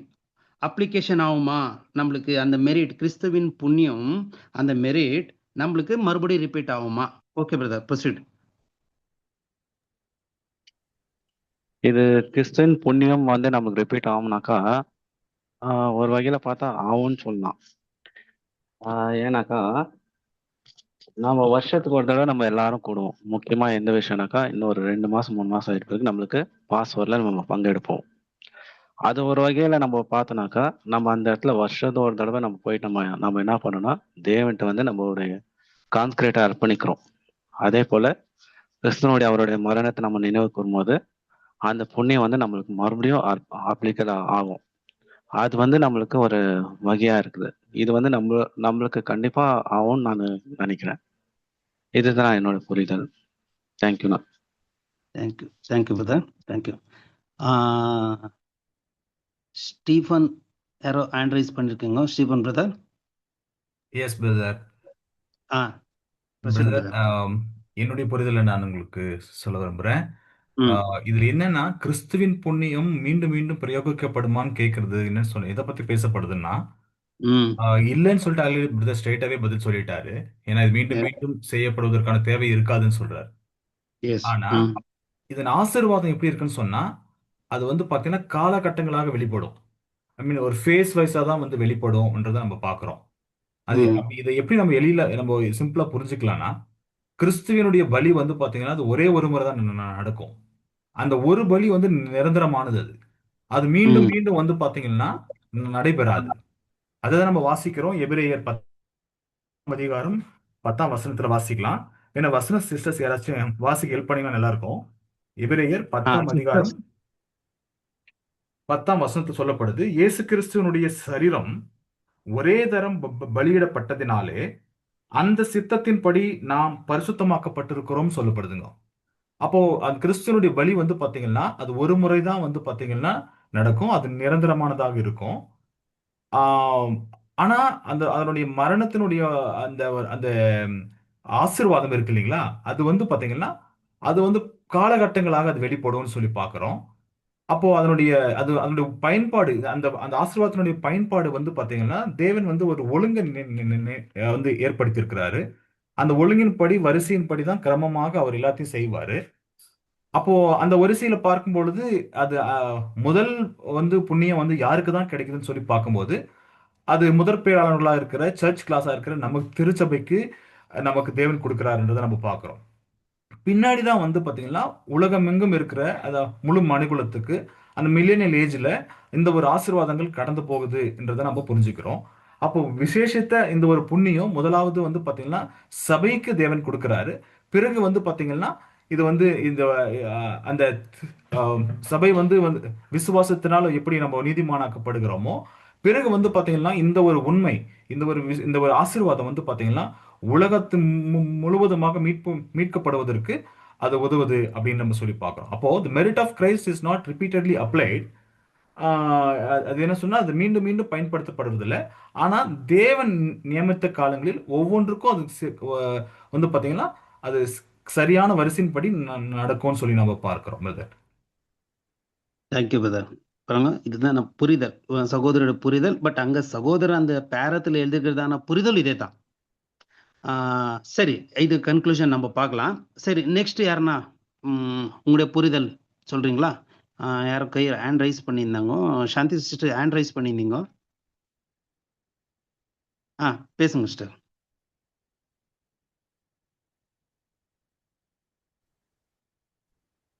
பிரதர், இந்த பேராகிராஃப்ல கண்டிப்பா பார்க்கும்போது எல்லா சகோதர சகோதரிகள் சொல்லிட்டாங்க. ஒரு தடவை மெரிட் கொடுத்தது கண்டிப்பா ரிப்பீட் ஆகாது. பிரதர் ஸ்டீஃபன் சத்தி சொன்ன மாதிரி ஒரு காலம் வச்சிருக்கு. இப்ப 2000 வருஷமா அது ஆல்ரெடி காஸ்பல் ஏஜ்ல அவரோட மெரிட் ஒர்க் ஆயிட்டு இருக்கு. பிளஸ் ஒரு 1000 இயர்ஸ் நமக்கு இருக்கு. அது உலகத்தின் ஜனங்கள் மத்தியில அவரோட மெரிட் ஒர்க் ஆகும்னு பார்த்தாரு. கீழே படிக்கும் போது எனக்கு ஒரு பாயிண்ட் ஹைலைட் ஆச்சு. கொஞ்சம் நம்ம வந்து சிந்திக்கிற மாதிரி ஆயிடுச்சு பிரதர். அது என்னன்னா, நம்மள வந்து ஸ்பிரிட் பிகட்டல் பண்ணிருக்காங்க. ஆவியில பிறந்தவர்கள் வந்து ஒரு நல்ல அப்பா அம்மா இருந்தா கண்டிப்பா அந்த பிள்ளைங்க வந்து நல்லவங்களா வளருவாங்க. அப்பாவோட பேரை வந்து அவங்க ஸ்பாயில் பண்ண மாட்டாங்க. அங்க வந்து என்ன ஒரு வருத்தத்தோட சொல்றாருன்னா, ஒருவேளை ஆதாமும் ஏவாளும் தேவனுக்கு கீழ்ப்படிஞ்சு நல்ல பிள்ளைகளா இருந்திருந்தா இவ்வளவு நேரத்துக்கு எல்லாம் இந்த முழு சந்ததியே வந்து ஒரு பர்ஃபெக்ஷனுக்குள்ள இருந்திருக்குன்றாங்க. அப்ப அது அங்க பிரதர் அங்க சொல்றாருன்னா அவருக்குள்ள அந்த ஒரு துக்கம் இருந்திருக்கு இல்லைங்களா, இப்படி இந்த சந்ததி ஆயிப்போச்சே அப்படின்னு சொல்லிட்டு. இந்த நாள்ல பாக்குறோம் இவ்வளவு வேதனைகள் உலகத்தில் சுத்திலும் ஃபேமிலிகள் மத்தியில இருக்குங்களா பிரதர். ஆனாலும் கீழே அதுக்கு ஆறுதலா என்ன சொல்றாரு, தேவன் ஒரு புது சந்ததியை ஆல்ரெடி உருவாக்கிட்டு இருக்காரு. அப்ப நமக்கு இதுக்கு என்ன எச்சரிப்புனா, நம்ம ஸ்பிரிட் விக்கெட் ஆயிட்டோம், நம்ம ஓடிட்டு இருக்கோம், இதெல்லாம் கூட ஒரு பக்கம் இருந்தாலும் கூட ஒருவேளை நாம கூட இப்பொழுது கூட கீழ்ப்படியாத அந்த மெரிட்டை நம்ம மிஸ்யூஸ் பண்ற வாய்ப்பு இருக்கு இல்லைங்களா பிரதர். நம்மளோட தகப்பனுடைய பேரை வந்து நம்ம கெடுக்கிறதுக்கோ அவரோட நாமத்தை தூசிக்கிறதுக்கு கூட வாய்ப்பு இருக்கு. சோ அந்த எச்சரிப்பை நம்ம எடுத்துக்கலாம் இந்த ஒரு பேராகிராஃப்ல. அது கூட நமக்கு ஒரு பாயிண்டா எடுத்துக்கலான்னு தான் என்னோட ஒரு சின்ன point brother. Thank you. Thank you sister. நல்ல ஒரு புரிதல். முக்கியமா ஆவியில ஜனிப்பிக்கப்பட்டவர்கள் என்னன்னா ஒரு புதிய சந்ததி, அவங்க தான் சபைன்னு பார்க்குறோம். ஆனா முக்கியமா இதுல நம்ம பார்க்கும்போது சாந்தி சகோதரி பேசிந்து பாயிண்ட், நம்முடைய சதீஷ் ஸ்டீவன் பிரதர் பேசிந்து பாயிண்ட், முக்கியமா அதுல பார்க்கும்போது தேவனுடைய மெரிட் என்ன ஆகுதுன்னா மறுபடியும் ரிப்பீட் ஆகாது. ஒரே ஆன்சர்ல பிரதர் கொஸ்டினுக்கு ஒரே ஆன்சர் சொல்லிட்டாங்க, ஆகாது. ஏன் என்னன்னு பார்க்கும்போது முக்கியமா அந்த மெரிட் தேவனுக்கே சாட்டிஸ்ஃபேக்ஷன் ஆயிடுச்சு. தேவன் கொடுத்திருந்தான அந்த மெரிட் தேவனுக்கே தேவனுக்கே என்ன ஆயிடுச்சுன்னா முழுசா சாட்டிஸ்ஃபேக்ஷன் ஆயிடுச்சு. எப்படியாக அந்த ஆசரிப்பு கூடாரத்துல மகா ஆசிரியர்கள் போயிட்டு அந்த தூபபீடத்துல அந்த என்ன போடுறாங்கன்னா சுகந்த திரவியங்கள் போடும்போது அது என்ன ஆகுனா அந்த மகா பரிசுத்த ஸ்தலத்திலேயே ஃபுல்லா அந்த புகைகள் என்ன ஆகுனா மூடிக்கொள்ளணும். ஸோ அப்போது அங்க பலிகள் ஏற்றப்பட்டது என்று நம்ம பார்க்கிறோம். ஆனா இங்க இயேசு கிறிஸ்து கொடுத்திருந்தானா பலி, இயேசு கிறிஸ்து கொடுத்திருந்தானா அந்த மெரிட் சாக்ரிஃபைஸ் பிதாவின் தேவனுக்கு எப்படி ஆயிடுச்சுன்னா உகந்த வாசனை ஆயிடுச்சு. அதுதான் சொல்றாங்க அப்போஸ்தலர் பவுல் எபேசியர்ல எழுதுறாரு, இயேசு கிறிஸ்து கொடுத்திருந்தானா அந்த மெரிட் சாக்ரிஃபைஸ் எப்படி ஆச்சுன்னா தேவனுக்கு சுகந்த வாசனை ஆயிடுச்சு. போதுப்பா, ஒரு பிதாவுடைய மனசு எப்படி ஆயிடுச்சுன்னா குளிர்ச்சி ஆயிடுச்சு. போதும், நீ கொடுத்திருந்தானா பலி என்ன ஆயிடுச்சு, சாட்டிஸ்பேக்ஷன் ஆயிடுச்சு. அப்போ இன்னொரு மெரிட் தேவையா? கண்டிப்பா இல்ல.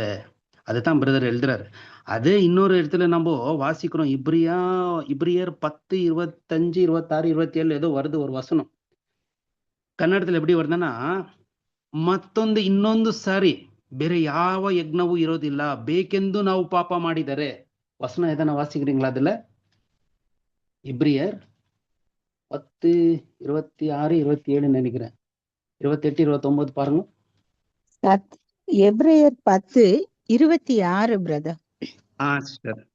சத்தியத்தை அறியும் அறிவை அடைந்த பின்பு நாம் மனப்பூர்வமாய் பாவம் செய்கிறவர்களாய் இருந்தால் பாவங்கள் நிமித்தம் செலுத்தத்தக்க வேறொரு பலி இனி இராமல். பாருங்க, இங்க பாருங்க, கவனிங்க, வேற ஒரு பலி இல்லை. அப்போஸ்தலர் பவுல் கிளியரா சொல்றாங்க, வேற ஒரு பலி இல்ல, ஆல்ரெடி ஒரு பலி கொடுத்தாச்சு. ஆனா யோசித்து பாருங்க, இப்போ இயேசு கிறிஸ்து எந்த ரூபத்துல இருக்கிறாங்க, எந்த ஒரு தன்மையில இருக்கிறாரு? மனுஷருடைய தன்மையில இருக்கிறாரா இல்ல எந்த ஒரு தன்மையில இருக்கிறாங்க? பேசலாம்.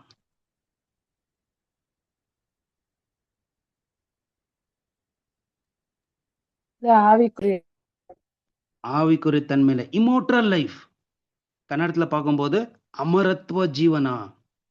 இப்போ இம்மோர்டல் லைஃப்ல எப்படி இருக்காருன்னா, பிதா எப்படி இம்மோர்டல் லைஃப்ல இருக்கிறாரோ அதே போலவே இயேசு கிறிஸ்து எப்படி இருக்கிறாரு, இம்மோர்டல் லைஃப்ல இருக்கிறாரு. பட் இப்போ அவரு மெரிட் கொடுக்கணும்னு வரணும்னா எப்படித்தான் வரணும், மனுஷனாய்தான் வரணும். ஆனா இப்போ அவர் வர முடியுமா? நம்ம கிளீனா புரிஞ்சுக்கலாம். கண்டிப்பா அவர் என்ன பண்ண முடியாது, வர முடியாது. அப்போ ஒரே பலி கண்டிப்பா சாட்டிஸ்பேக்ஷன் ஆயிடுச்சு, பிதாக்கே சாட்டிஸ்பேக்ஷன் ஆயிடுச்சு. அப்போ இது நிரந்தரமா, ஒருவேளை இன்னொரு ஆர்டிக்கல்ல பிரதர் எழுதுறாரு, 1000 வருஷம் முடிஞ்ச பிறகு இயேசு கிறிஸ்து எல்லாவற்றையும் செஞ்சு தன்னுடைய வேலையை எடுத்துன்னு போயிட்டு பிதாவின் பாதத்துல வச்ச போது தேவன் என்ன பண்றாருன்னா சாட்டிஸ்பேக்ஷன் ஆயிடுறாரு. அது ஆன பிறகு யுகாங்கள்ல தேவன் என்ன பண்றாருன்னா, இதே மாதிரி பூமி நம்ம கேலக்சில என்ன இருக்கு, அநேக கேலக்சி இங்க இருக்கு, அது கேலக்சில இருக்கு. பட் அங்க என்ன பண்ணலாம், இந்த மாதிரி ஒரு சுஷ்டிப்பு பண்ணலாம்.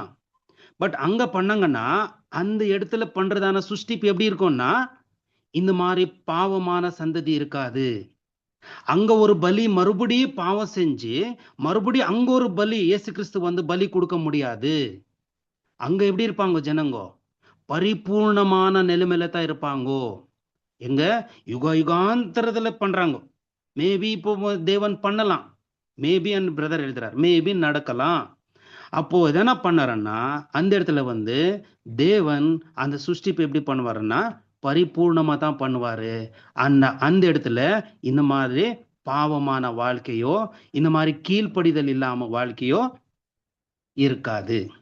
ஆனா முக்கியமா நம்ம பார்க்கும்போது இதுல என்னன்னா, இந்த மெரிட் என்ன, ஜீசஸ்க்கு மெரிட் என்ன, நம்ம புண்ணியம் என்ன பார்க்க போறோம், யாருன்னா சொல்றீங்களா? இயேசு கிறிஸ்துடைய ransom sacrifice தான் அந்த புண்ணியம் brother. Yes brother. Okay fine. ஒரு 50% டச் பண்ணீங்க. வேற யாருன்னா சொல்ல முடியுமா? பிரதர் அவர் செய்த ஆதாமுக்கு தியாகம். நிகர் சரி சமான விலை. ஆதாமுக்கு சரி நிகரமான விலை. ஓகே, நெக்ஸ்ட் யார சொன்னீங்க? பிரதர், அவரோட அந்த மெரிட் என்னன்னா, அவர் செலுத்தின அந்த பலியினால நமக்கு என்னெல்லாம் ஆசீர்வாதங்கள் கிடைக்கிறதுன்ற கூட ஒரு point brother. Okay sister, thank you. வேற அது எல்லாமே ரைட் தான், எல்லாமே ரைட் தான். நீங்க சொல்லியிருந்த எல்லாமே ரைட் தான். இன்னும் கொஞ்சம் அதுக்கு ஆட் பண்ணணும் நம்ம.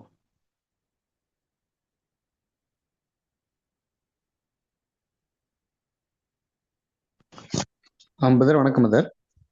பதர் பேசுங்க பதர். பதர், கர்த்தருடைய ஈடுபலியின் புண்ணியம் பதர். கர்த்தர் ஈடுபலியின் புண்ணியம்.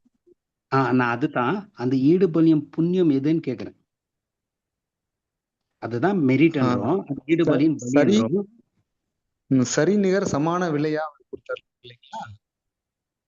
தன்னோட ஜீவன் ஆதாம்க்கு ஈக்குவலா கொடுத்தாரு இல்லைங்களா? அந்த புண்ணியம் அதுதான் நான் புரிஞ்சுக்கிட்டேன். Thank you brother. Thank you brother. But எல்லாமே கிட்ட ஆல்மோஸ்ட் டச் பண்ணிட்டீங்க. பட் இன்னொரு ஒரு விஷயம் பின்னாடி, கொஞ்சம் பின்னாடி வந்து பார்த்தோம்னா, முக்கியமா என்ன பண்ணோம்னா, அந்த 30 years பாவம் இல்லாத வாழ்க்கை, இயேசு கிறிஸ்து பாவம் இல்லாத வாழ்க்கை, பரிபூர்ணமான மனுஷனாக இருந்து, ஆனா பூலோகத்துக்கு வந்து எப்படியாக இருந்து, பரிபூர்ண மனுஷன் எப்படியா, அவருக்கு எப்படி வேணுமானா இருந்திருக்கலாம் இல்லைங்களா? பரிபூர்ண மனுஷனுக்கு எப்படியாக வேணுமானா இருந்திருக்கலாம். ஆனா அவருடைய உரிமைகளை என்ன பண்ணார்? அவருடைய உரிமைகளை விட்டு கொடுத்தார். ஒரு சராசரி மனுஷனுக்கு இருக்கிறது, ஆனா உரிமைகளை அவர் என்ன பண்ணாருன்னா, இந்த பூமியில வந்து அவர் உரிமைகளை விட்டு கொடுத்தார். மற்றும் பாவம் இல்லாத வாழ்க்கை 30 வருஷம் வாழ்ந்தார். அது 30 வருஷம் வாழ்ந்து தான் என்ன பண்றாருன்னா, ஞானஸ்தானம் போய் எடுக்கிறாரு. அப்பதான் மறுபடியும் ஒரு வாழ்க்கையை பெற்றுக்கொள்கிறார். 30 வருஷம் பரிபூர்ணமான வாழ்க்கை இருந்து இன்னொரு வாழ்க்கை என்ன பண்றாரு அவர்னா, சம்பாதனை பண்றாரு. எப்போ ஞானஸ்தானம் போய் எடுக்கிறாரு, அப்போதான் தேவன் அவருக்கு ஒரு புதிய சிருஷ்டியின் வாழ்க்கையை கொடுக்கிறார். அது ஒரு புதிய சிருஷ்டி இல்லை. அங்கதான் பாருங்க, 30 வருஷம் ஒரு ஞானஸ்தானம் எடுக்கிறதுக்கு பின்னாடி வரைக்கும் தேவன் அவருக்கு எங்குமே சர்டிபிகேட் கொடுக்கல. இவர் என்னுடைய நேசகுமாரன் அன்ட்டு எங்குமே என்ன பண்ணல, ஒரு சர்டிபிகேட் கொடுக்கல. அப்போ எங்க சர்டிபிகேட் கொடுக்குறாரு? ஞானஸ்தானம் மூலமா. எப்போ ஞானஸ்தானம் எடுக்கிறதுக்கு வராரோ அப்போதான் என்ன பண்றாரு? பிதா இவருக்கு என்னுடைய நேசகுமாரன். ஆனா அது பின்னாடி நம்ம அவர் வாழ்க்கையை பார்க்கும்போது 30 வருஷம் பரிசுத்தமான வாழ்க்கை, ஒரு பாவம் இல்லாத வாழ்க்கை, ஒரு பரிபூர்ணமான வாழ்க்கை. ஸோ இதெல்லாம் எடுத்துன்னு போயிட்டு தேவன்கிட்ட அங்க சமர்ப்பிக்கும் போது தான் அவருடைய மெரிட் என்ன ஆகுதுன்னா, பிதாவின் இடத்துல அந்த சாக்ரிஃபைஸ், நீங்க எல்லாம் சொன்னீங்க கரெக்ட், எல்லா பாயிண்ட்ஸ் ஆல்மோஸ்ட் கரெக்ட். அந்த ஆதாமுக்கு ஈடு நிகரான வழி என்ன பண்றாருன்னா கொடுக்குறாரு. அப்போ நம்ம பார்க்குறோம், நம்ம சதீஷ் ஸ்டீபன் பிரதர் டச் பண்ணாரு, சில சகோதரிகளும் டச் பண்ணிங்க. முதலாவது யாருக்கு இந்த மெரிட், இந்த புண்ணியம் யாருக்கு அப்ளிகேபிள் பண்ணப்பட்டது? முதலாவது சொன்ன போது சகோதர சகோதரிகளா நீங்க ஷேர் பண்ணீங்க. முதலாவது சபைக்கு தான் முதலாவது இந்த மெரிட். ஏன்னா உயிர் தெழுதல் யாருக்கு? சபைக்கு. லாஸ்ட் வீக் நம்ம பார்த்தோம் அந்த 4 நதிகள், பீஷோன், கீஹோன், யூப்ரட்டிஸ், டைகிரிஸ்.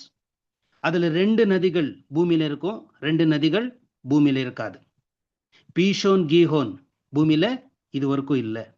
அந்த யூப்ரட்டிஸ், டைகிரிஸ் நதி என்ன இருக்குங்க, இப்பவும் பூமியில இருக்குங்க. அப்போ பார்க்கும்போது உயிர் தெழுதல் யாருக்கு? சபைக்கு. ஆனா அந்த உயிர் தெழுதலுக்கு அந்த மெரிட் யாருக்கு தேவன் கொடுத்தாரு? அந்த மெரிட் ஃபர்ஸ்ட் அப்ளிகபிள் யாருக்கு ஆச்சுன்னா, முதலாவது சபைக்கு. 2வது யாருக்கா இருக்கும்? ரெண்டாவது யாருக்கா இருக்கும்? சிஸ்டர்ஸ், பிரதர்ஸ் பேசுங்க. திரள் கூட்டத்துக்கு பிரதர். Yes sister. ஆனா லாஸ்ட் வீக் இதெல்லாம் நீங்க பாத்தீங்க. திரள் கூட்டத்துக்கு அந்த ரெண்டாவது மெரிட் யாருக்குன்னா திரள் கூட்டத்துக்கு. ஏன்னா அவங்க தான் போறாங்க இல்லைங்களா? ரெண்டாவது வாய்ப்பு யாருக்கு? திரள் கூட்டத்துக்கு. மூணாவது வாய்ப்பு யாருக்கு? முப்பிதாக்கள். எஸ், மூணாவது வாய்ப்பு யாருக்குன்னா முற்பிதாக்களுக்கு. நாலாவது வாய்ப்பு தான் அந்த மெரிட் அப்ளிகேபிள் 1000 வருஷம் முழுசா அந்த 1000 இயர்ஸ் கம்ப்ளீட் ஆகுற வரைக்கும் யாருக்கு அப்ளிகேபிள் ஆகுதுன்னா உலக ஜனங்களுக்கு. அப்போ கண்டிப்பா இந்த கேள்விக்கு ஒரு இந்த இயேசு கிறிஸ்தின் மெரிட் மறுபடியும் ரிப்பீட்டட் ஆகுமா? கண்டிப்பா ரிப்பீட்டட் ஆகாது. இது நம்மளுடைய தெளிவான ஒரு ஆன்சர். சரி, நெக்ஸ்ட் கொஸ்டினுக்கு போலாம். நெக்ஸ்ட் கொஸ்டின் படிக்கிறீங்களா? ಒಂದ್ ನಿಮಿಷ ನಾನು ಮಾತಾಡ್ತಾ ಇದೆಯಾ? ಬ್ರದರ್ ತಗೋತೀರಾ ನೀವು? ಹೌದಾ? ಇಲ್ಲ, ಇದೊಂದು ಪಾಯಿಂಟ್ ಆಡ್ ಮಾಡ್ಬಿಡ್ತೀನಿ, ತಗೋತೀನಿ. ನಾನು ಜಾಯ್ನ್ ಆಗ್ತೀನಿ. ಈಗ ನೆಟ್ವರ್ಕ್ ಇದೆ. ನೀವು ಹಂಗೆ ಕಂಟಿನ್ಯೂ ಮಾಡಿಬಿಡ್ದಾ? ಹೌದಾ? Thanks brother, thank you. Okay, so ಇಲ್ಲಿ ಅಟೋನ್ಮೆಂಟ್ ಬಗ್ಗೆ ನಾವು ಕೆಲವೊಂದು ವಿಷಯಗಳನ್ನ ನಾವು ನೋಡಿದ್ವಿ. ಸೊ ಮೇಯ್ನ್ ಆಗಿ ನೋಡೋದಾದ್ರೆ atonement, work of the atonement ಅನ್ನೋ ಒಂದು ಪಾಯಿಂಟ್ ಬಂತು, ಮತ್ತೆ ಅಟೋನ್ಮೆಂಟ್ ಅನ್ನೋದು ಒಂದು ಬಂತು. ಹೇಗೇನು ಬ್ರದರ್ ರಜಲ್ ಅದನ್ನ ಹೇಗೇನು 3000 ವರ್ಷ ಅನ್ನೋ ಥರನೂ ಹೇಳ್ತಾರೆ. ಏನಕ್ಕೆ ಆ ರೀತಿಯಾಗಿ ಹೇಳ್ತಾರೆ ಅಂದರೆ, ವರ್ಕ್ ಆಫ್ ದ ಅಟೋನ್ಮೆಂಟ್ ಅನ್ನುವಾಗ ಈ ಅಟೋನ್ಮೆಂಟ್ ನೆರವೇರಬೇಕಂದ್ರೆ ಕೆಲವೊಂದು ಕಾರ್ಯಗಳು ಮುಂದೆ ನಡಿಬೇಕು ಅನ್ನೋದು ಒಂದು ಪಾಯಿಂಟ್. ಹಾಗಾಗಿ ಸುವಾರ್ಥ ಕಾಲದಲ್ಲಿ ಯೇಸು ಕ್ರಿಸ್ತರ ಒಂದು ಸ್ಯಾಕ್ರಿಫೈಸ್ನ ಕೊಡುವಂಥದ್ದು ಪ್ಲಸ್ ಸಭೆ ಆ ಒಂದು ಕೆಲಸಗಳನ್ನ ಮಾಡುವಂಥದ್ದು, ಅದು ವರ್ಕ್ ಆಫ್ ದ ಅಟೋನ್ಮೆಂಟ್ ಅಂತಲೂ ಕೂಡ ಏನು ಮಾಡ್ತಾರೆ ಹೇಳ್ತಾರೆ.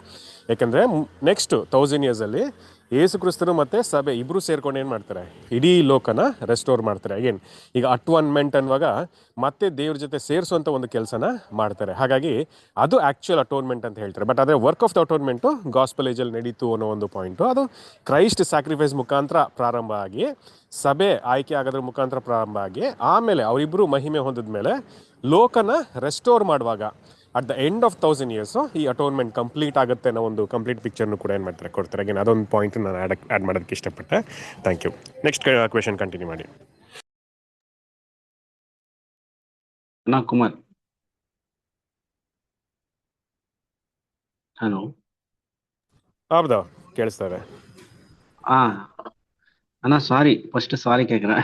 ஆக்சுவலி அந்த மெரிட்ன்ற வார்த்தை எனக்கு புரியல, அதனால தான் அந்த பாயிண்ட் நான் சொன்னேன்.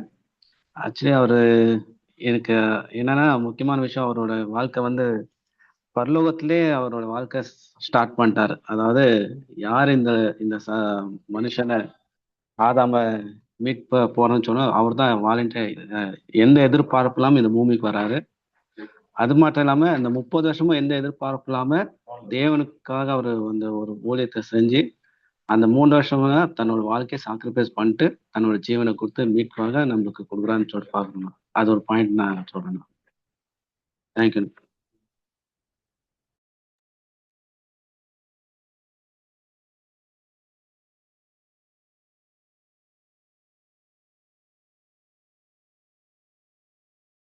ಓಕೆ, ನೆಕ್ಸ್ಟ್ ಕಂಟಿನ್ಯೂ ಮಾಡೋಣ. ನೆಕ್ಸ್ಟ್ ಕ್ವೆಶನ್ ಯಾರಿಗೆ ಸೈನ್ ಆಗಿದೆ?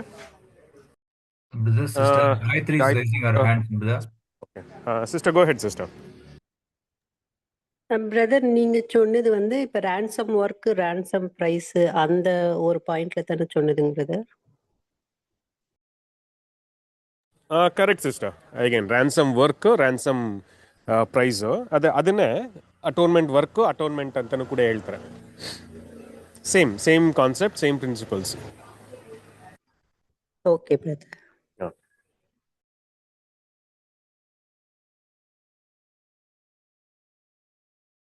ಓಕೆ, ನೆಕ್ಸ್ಟ್ ಕ್ವೆಶನ್ ಯಾರಿಗೆ ಅಸೈನ್ ಆಗಿದೆ?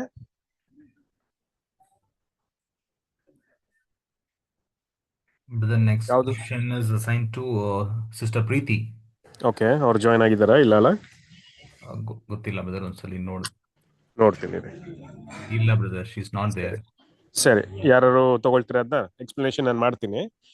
ಅದು ಸುಮ್ಮನೆ ಅದು ಓದ್ಬಿಟ್ಟು ಅದು ಕಾನ್ಸೆಪ್ಟ್ ತಿಳ್ಕೊಂಡು ನಾವು ಕಂಟಿನ್ಯೂ ಮಾಡೋಣ. ಇನ್ನು ಟೈಮ್ ಇರೋದ್ರಿಂದ ಹಾಗೆ ಬಿಡೋದು ಬೇಡ. ಯಾರು ಅದನ್ನ ಹೇಳೋದಕ್ಕೆ ಇಷ್ಟಪಡ್ತೀರಾ ಅಥವಾ ಓದೋದಕ್ಕೆ ಇಷ್ಟಪಡ್ತೀರಾ? Brother, I will only take it up because the same question is getting repeated in 26 also. Okay. So ನಾನೇ ಎಕ್ಸ್ಪ್ಲೇನ್ ಮಾಡ್ತೀನಿ brother. Fine brother, go ahead, please go ahead. ஆஹ் இங்க நான் வாசிக்கிறேன் முதல்ல. பாவ நிவாரணம் சிறையிருப்பில் எப்படி செயல்படுத்தப்பட்டது? கேள்வி எண் 25(2). நியாயப்பிரமாணத்தில் உள்ளதெல்லாம் நிறைவேறும் அளவும் அதில் ஒரு சிறு எழுத்தாகிலும் ஒரு எழுத்தின் உறுப்பாகிலும் ஒளிந்து போகாது என்றால், யூதர்கள் சிறையிருப்பில் இருந்தபோது அல்லது பரிசுத்த ஸ்தலத்தில் உடன்படிக்கை பெட்டி இல்லாத போது நி- நி- நி- நிழலான பாவ நிவாரண பலி எப்படி செயற்படுத்தப்பட்டிருக்கும்? இந்த நிழல் எப்பொழுது மறைகிறது? இதுதான் கொஸ்டின். பதில்: அந்த கேள்வியை நான் ஒருபோதும் நினைத்திருந்ததில்லை. இதற்கு நான் பதிலளிப்பதற்கு முன் நான் கொஞ்சம் அதிக யோசனை செய்ய வேண்டியிருக்கிறது என்று நம்புகிறேன் அப்படின்னு சொல்றாரு. இந்த கொஸ்டின் வந்து பாத்தீங்கன்னா திரும்பவும் வந்து பாத்தீங்கன்னா அங்க 26:2 இந்த கொஸ்டின் வருது. அங்க என்ன சொல்றாருன்னா, யூதர்கள் பாபிலோனின் சிறையிருப்பில் இருந்தபோது அவர்கள் தங்களின் வருடாந்திர பாவ நிவாரண பலிகள் எப்படி அனுசரித்தார்கள் சொல்லிட்டு. இந்த பலிகள் இங்க வந்து என்ன பதில் சொல்றாருன்னா, இந்த பலிகள் நியமிக்கப்பட்ட இடம் அல்லாமல் வேற எங்கேயும் செலுத்த முடியாது என்ற எளிய காரணத்தினால் அவர்கள் அனுசரிக்கவில்லை என்று சிம்பிளா முடிச்சிட்டு, சரியான இடம் மற்றும் ஏற்பாடுகள் இல்லாமல் இப்படிப்பட்ட பாவ நிவாரண பலிகளை செலுத்த முடியாது. ஆகவே சிறையிருப்பின் அந்த வருஷங்களில் பாவ நிவாரண நாளின் பலிகள் அவர்களுக்கு இருக்கவில்லை அப்படின்னு சொல்றாரு இங்க. ஸோ மோரர்லெஸ் இந்த ரெண்டு கொஸ்டினும் சேம் தான் நான் நினைக்கிறேன், என்னுடைய புரிதல். ஸோ அதனால இங்க என்ன சொல்லுன்னா, பாவ நிவாரண பலிகள் எங்கே எப்படி செய்யப்பட்டது என்பதை நம்ம முதலாவது நாம் புரிஞ்சுக்கணும். அப்புறம் சிறை வாசத்தின் போது ஏன் பலிகள் செயல்படவில்லை என்பதை நம்ம அறிஞ்சுக்கிட்டு, இது தேவனுடைய திட்டத்தில் எவ்வாறு பொருந்துகிறது என்பதை நம்ம பார்க்கணும். அப்படின்னு பார்க்கும்பொழுது இங்க நியாயப்பிரமாண காலத்தில் இஸ்ரவேலர்கள் வந்து பாத்தீங்கன்னா சிறையிருப்பில் இருந்த பொழுது இந்த சின் ஆஃபரிங், அதாவது அட்டான்மெண்ட் எப்படி செய்யப்பட்டது என்ற கேள்விக்கு அது ஸ்ட்ரெயிட்டாவே அது செய்யப்படலைன்றது தான் பதில். ஏன்னா அது வந்து வெரி சிம்பிள். அது தேவன் நியமித்த இடம் கிடையாது. ஃபர்ஸ்ட் ஆஃப் ஆல், தேவன் நியமித்த அந்த ஆலய ஏற்பாடுகள், அதாவது அங்க டேபர்நாக்கிள் கிடையாது, அந்த ஒரு ஒழுங்குகள் கிடையாது இருந்ததுனால அந்த காலத்துல வந்து தேவனே வந்து பாத்தீங்கன்னா அந்த பலிகளை செலுத்துவதை நிறுத்தி வச்சிருந்தாரு அப்படின்னு நம்ம பார்க்கிறோம்.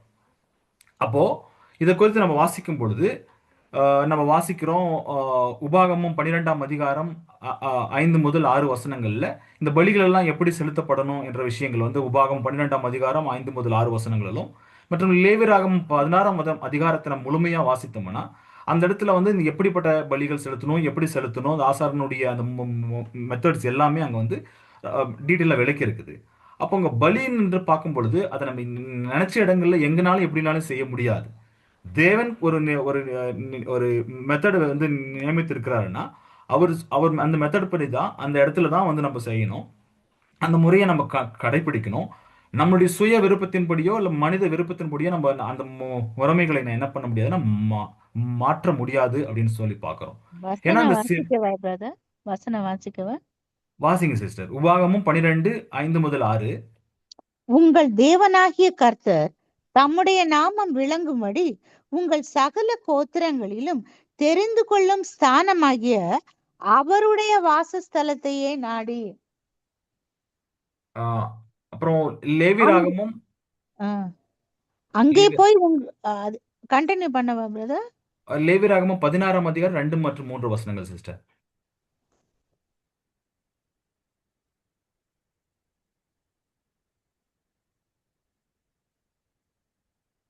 கிருபாசனத்தின் மேல் ஒரு மேகத்தில் நான் காணப்படுவேன். ஆதலால் உன் சகோதரனாகிய ஆரோன் சாகாதபடி பரிசுத்த ஸ்தலத்திலே திரைக்கு உட்புறத்தில் இருக்கிற பெட்டியின் மேல் உள்ள கிருபாசன மூடிக்கு முன்பாக சகல வேளையிலும் வரவேண்டாம் என்று அவனுக்கு சொல். ஆரோன் பரிசுத்த ஸ்தலத்துக்குள் பிரவேசிக்க வேண்டிய விதமாவது, அவன் ஒரு காளையை பாவ நிவாரண பலியாகவும் ஒரு ஆட்டுக்கடாவை சர்வாங்க தகன பலியாகவும் செலுத்தி பிரவேசிக்க வேண்டும். சோ இதுதான் வந்து இங்க மெத்தட் எல்லாம் இருக்கிறதுனால இந்த அட்டோன்மெண்ட் சாக்ரிஃபைஸ் என்பது வந்து பாத்தீங்கன்னா இட் இஸ் நாட் ஆப்ஷனல். அங்க வந்து நம்ம அது செய்யணும்னா டேபர்நாக்கிள் தேவைப்படுது, ஆலயம் தேவைப்படுது, அங்க பிரதான ஆசாரியன் தேவை, the holy and most holy arrangements இதெல்லாம் தேவைப்படுது. இது இல்லாம இந்த ஒரு பலிகளை வந்து செலுத்த முடியாது. இட் இஸ் வெரி இம்பாசிபிள் அப்படின்னு சொல்லி பார்க்கிறோம். அப்போ அந்த கேப்டிவிட்டி, அதாவது அங்க இது நம்ம அந்த எருசலேம் சிறையிருப்பினுடைய காலத்துல வந்து அங்க எப்போ நேபுகாத் நேச்சார் வந்து அதை சிறைப்படுத்திட்டு போனாரோ அப்போ வந்து ஆலயம் வந்து அங்க இல்லை. அங்க வந்து ஆலயம் வந்து சுட்டரிக்கப்பட்டது. கர்த்தரே வந்து பாத்தீங்கன்னா அது என்ன பண்ணியிருந்தாருன்னா அந்த பரிசுத்த ஸ்தலத்தை வந்து பாத்தீங்கன்னா அந்த ஒரு விஷயங்களை வந்து ஒரு ஹால்ட் பண்ணி வச்சிருந்தாரு. அதுக்கான அங்க ஒரு தேவை இல்லாம ஒரு சூழ்நிலை, அங்க ஆசாரிய வேலை இல்லை, பலிபீடம் இல்லை, ஆலயம் இல்லை. அப்போ அவர் இல்லாத சமயத்தினால அங்க பாவ நிவாரண பலி கூட அங்க செலுத்தப்படலை என்ற விஷயத்த நம்ம பார்க்கிறோம். இதுதான் நம்ம வந்து 2 ராஜாக்கள் 25ஆம் அதிகாரத்துல நம்ம முழுமையா வாசிக்கும் பொழுது அங்க வந்து பாத்தீங்கன்னா அங்க நேபுகாத் நேச்சார் வந்து அந்த ராணுவத்தை கொண்டு வந்து எருசலேமுக்கு விரோதமா வந்து பாளையம் இறங்கி அவர்களை எப்படி எல்லாம் வந்து சிறைப்பிடிச்சிட்டு போனாரு.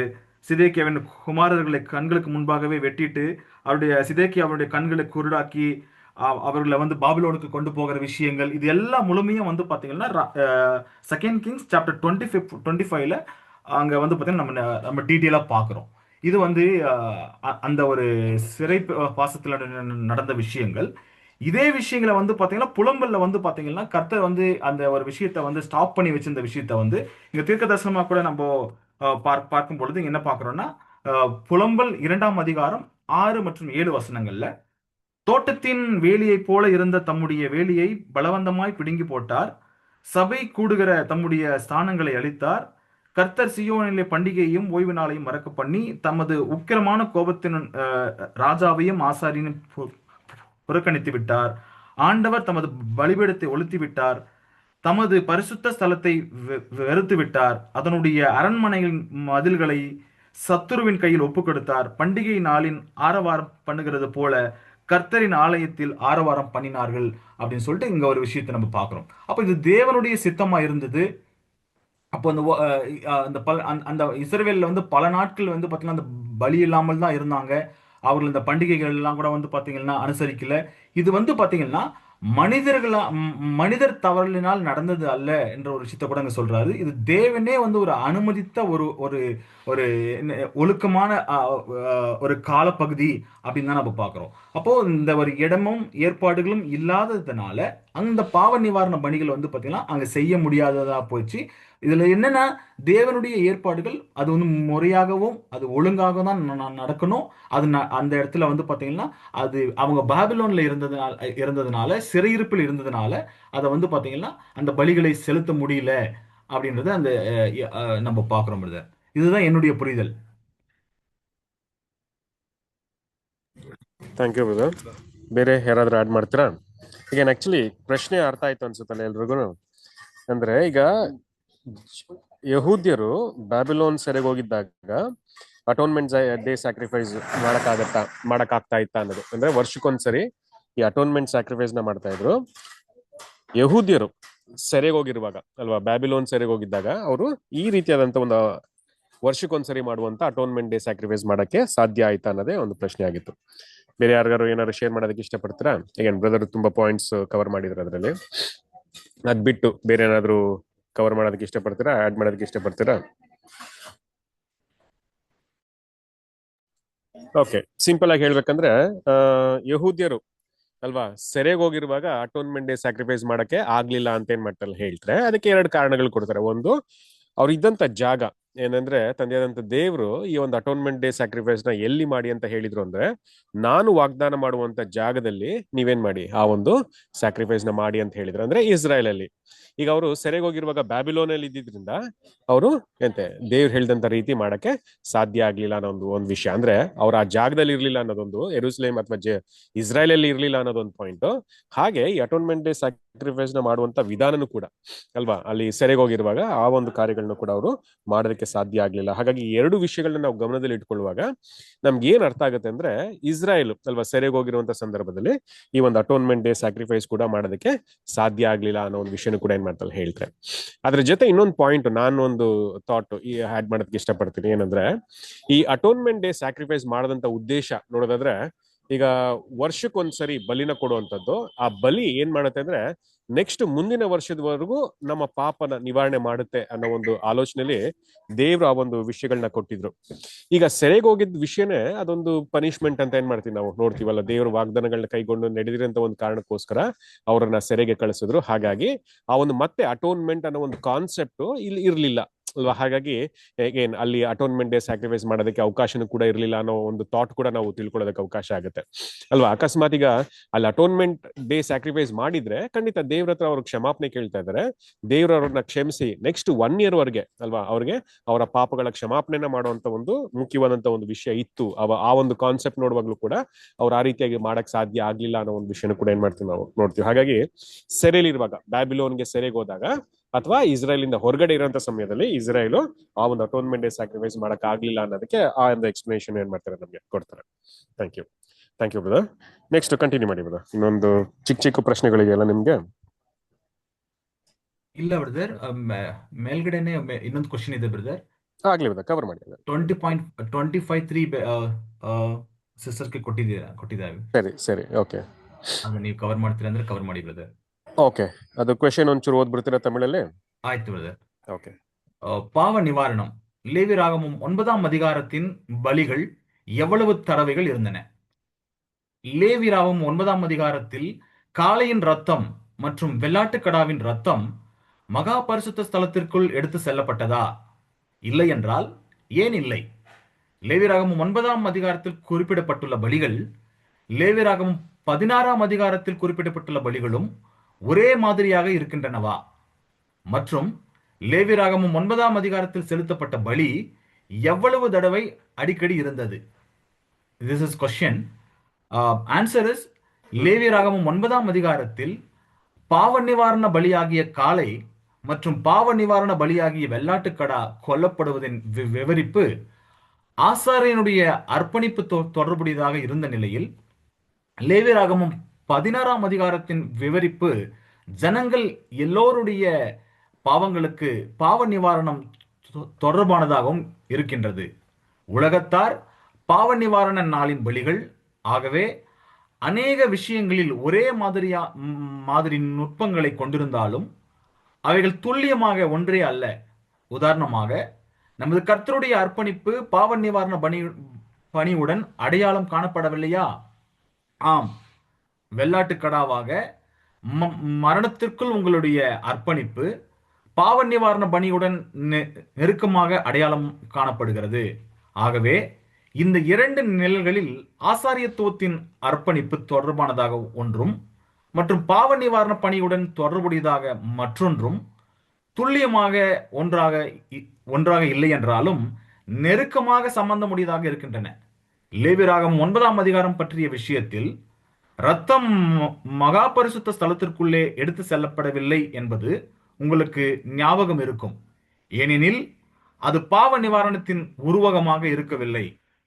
பணியின் அந்த அம்சத்திற்கான உருவகமாக அது இருந்ததில்லை.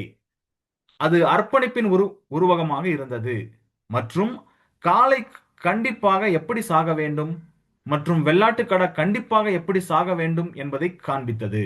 ஆனால் லேவியராகமம் 16ஆம் அதிகாரத்தில் இருந்த ஒன்று பாவ நிவாரண நாளை உருவகப்படுத்தி பாவத்திற்கு பிராயச்சித்தம் உண்டு பண்ணி பாவங்களுக்கு நிவாரணம் செய்வதற்கு மகா பரிசுத்த ஸ்தலத்தில் ரத்தம் தெளிக்கப்படுதலை சரியான முறையில் உள்ளடக்கி இருந்தது.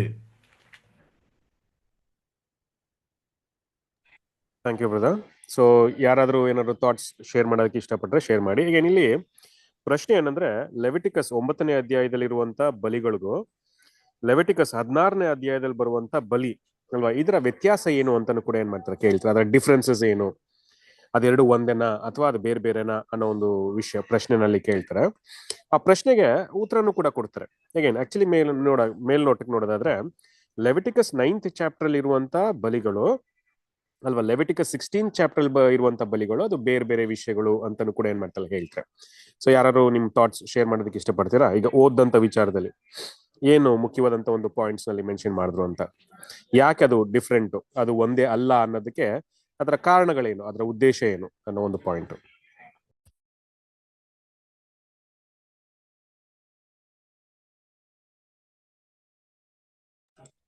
ಓಕೆ, ಅಗೇನ್ ಟಾಪಿಕ್ ತುಂಬಾ ಕ್ರಿಟಿಕಲ್ ಆಗಿರೋದ್ರಿಂದ ಸ್ವಲ್ಪ ಯೋಚನೆ ಮಾಡ್ತಾ ಇದ್ದೀರಾ ಅನ್ಸುತ್ತೆ. ಬಟ್ ಆಕ್ಚುಲಿ ಸಿಂಪಲ್ ಆಗಿ ಅದನ್ನ ಆನ್ಸರ್ ಮಾಡ್ತಾರೆ. ಈಗ ಲೆವಿಟಿಕಸ್ 9ನೇ ಅಧ್ಯಾಯದಲ್ಲಿ ಬರುವಂತ ವಿಷಯ ಏನಂದ್ರೆ, ಅಲ್ಲಿ ಒಂದು ಬುಲ್ಲಕ್ ಸ್ಯಾಕ್ರಿಫೈಸ್ ಆಗುತ್ತೆ, ಹಾಗೆ ಒಂದು ಗೋಟ್ ಕೂಡ ಸ್ಯಾಕ್ರಿಫೈಸ್ ಆಗುತ್ತೆ ಅನ್ನೋ ಒಂದು ವಿಚಾರದ ಬಗ್ಗೆ ಮಾತಾಡ್ತಾರೆ. ಈಗ ಮುಖ್ಯವಾಗಿ ಅಲ್ಲಿ ಬುಲ್ಲಕ್ ಅಂದ್ರೆ ಆ ಒಂದು ಆಕ್ಸ್ ನ ಒಂದು ಏನಂತ ಕನ್ನಡದಲ್ಲಿ ಹೇಳ್ತಾರೆ ಅದಕ್ಕೆ, ಒಂದು ನಿಮಿಷ, ಒಂದು ಹೋರಿ ಅಂತಾರೆ ಅನ್ಸುತ್ತೆ, ಹೋರಿ ಅಂತಾರೆ. ಹಾಗಾಗಿ ಆ ಒಂದು ಹೋರಿ ಮತ್ತೆ ಅಲ್ಲಿ ಒಂದು ಮೇಕೆ, ಅದರ ಬಲಿ, ಅದ್ರ ಬಗ್ಗೆ ಮಾತಾಡ್ತಾರೆ. ಪರ್ಟಿಕ್ಯುಲರ್ ಆಗಿ ಲೆವಿಟಿಕಸ್ 9ನೇ ಅಧ್ಯಾಯದಲ್ಲಿ ಬರೆಯುವಂತ ವಿಚಾರಗಳು ಯಾವುದು ಅಂತ ನೋಡೋದಾದ್ರೆ, ಅದನ್ನ ಪಿಕ್ಚರ್ ಆಫ್ ದ ಕಾನ್ಸಿಕ್ರೇಷನ್ ಅಂತ ಕೂಡ ಏನ್ ಮಾಡ್ತಾರೆ ಹೇಳ್ತಾರೆ ಅಲ್ವಾ. ಪಿಕ್ಚರ್ ಆಫ್ ದ ಕಾನ್ಸಿಕ್ರೇಷನ್ ಅಂದ್ರೆ ಯಾಜಕರು ದೇವ್ರ ಜೊತೆ ಮಾಡ್ಕೊಳ್ಳುವಂತ ಒಂದು ಒಡಂಬಡಿಕೆಯ ಸಂಕೇತವಾಗಿದೆ. ಈಗ ಫಾರ್ ಎಕ್ಸಾಂಪಲ್ ಹೊಸ ಸೃಷ್ಟಿಗಳು ದೇವ್ರ ಜೊತೆ ಮಾಡ್ಕೊಳ್ಳುವಂತ ಒಂದು ಒಡಂಬಡಿಕೆ. ಈಗ ಹೊಸ ಸೃಷ್ಟಿಗಳು ಅನ್ನುವಾಗ ಅದನ್ನ ಸ್ಟಾರ್ಟ್ ಮಾಡಿದೆ ಯೇಸು ಕ್ರಿಸ್ತರು ಅಲ್ವಾ. ಯೇಸು ಕ್ರಿಸ್ತರು ಮನುಷ್ಯನಾಗಿ ಬಂದು ಅಲ್ವಾ, ಅವ್ರೇನ್ ಮಾಡಿದ್ರು, ಆ ಒಂದು ಸ್ಯಾಕ್ರಿಫೈಸ್ ನ ಅರ್ಪಣೆ ಮಾಡಿದ್ರು. ಅಗೇನ್ ಅವ್ರ ಅರ್ಪಣೆ, ಆ ಒಂದು ಸ್ಯಾಕ್ರಿಫೈಸ್ ನ ಅರ್ಪಣೆ ಮಾಡ್ಕೊಳ್ಳೋಕ್ಕಿಂತ ಮುಂಚೆ ಫಸ್ಟ್ ಏನ್ ಮಾಡಿದ್ರು ಅಂದ್ರೆ ಅವ್ರನ್ನ ಕಾನ್ಸಿಕ್ರೇಟ್ ಮಾಡ್ಕೊಂಡ್ರು, ಅಂದ್ರೆ ದೇವ್ರಿಗೆ ಅವ್ರನ್ನ ಒಪ್ಪಿಸ್ಕೊಟ್ರು ಅನ್ನೋ ಒಂದು ವಿಷಯನ ಕೂಡ ಏನ್ ಮಾಡ್ತಾರೆ ಹೇಳ್ತಾರೆ ಅಲ್ವಾ.